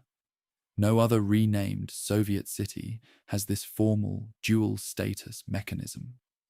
The legislative architecture of the arrangement reflects a political calculation. The name's resonance is useful, the name's full connotations are complicated, and the solution the Russian state arrived at was to deploy the name selectively rather than restore it permanently or abandon it entirely. In the context of the Russian state's management of historical memory in the 2020s, this dual naming is itself a document of how Stalingrad functions in the present tense, not as settled history, but as an active political instrument being applied at specific moments for specific purposes. Since 2013, and with increasing intensity in the period following February of 2022, Russian state media has invoked Stalingrad extensively as a reference point for national sacrifice and ultimate victory. The parallel is not subtle, and the historical comparison it implies is not modest. The invocation of Stalingrad in contemporary Russian political communication is not incidental or decorative. It is structural, drawing on the specific emotional and historical weight of the battle to frame contemporary military actions in a particular moral and historical context.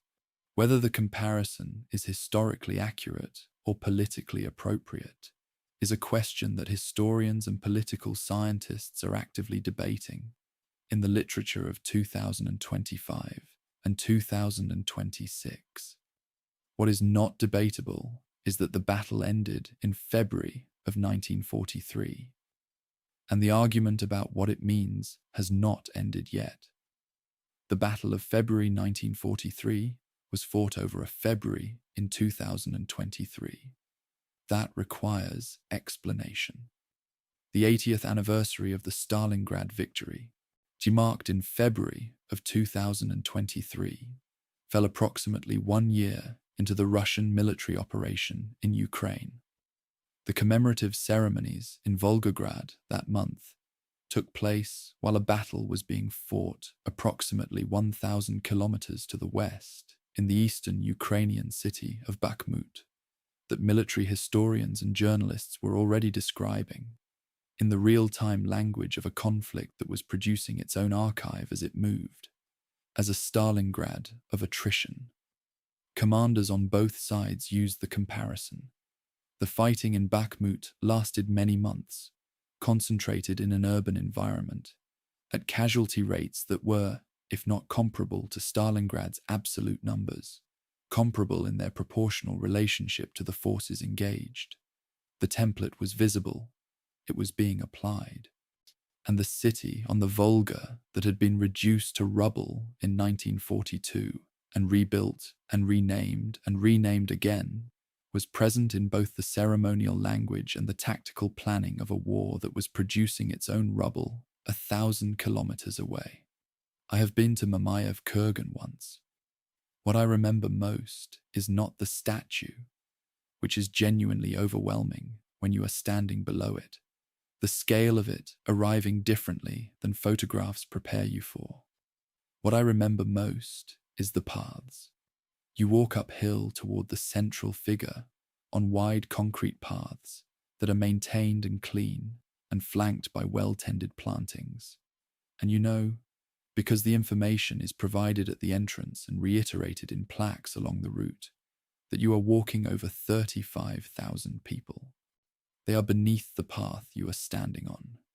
They are identified collectively on the wall panels as heroes of the Battle of Stalingrad. They do not have individual names on those panels. The battle consumed the individuals so completely and in such numbers that even the memorial built to honor them cannot give them individually back.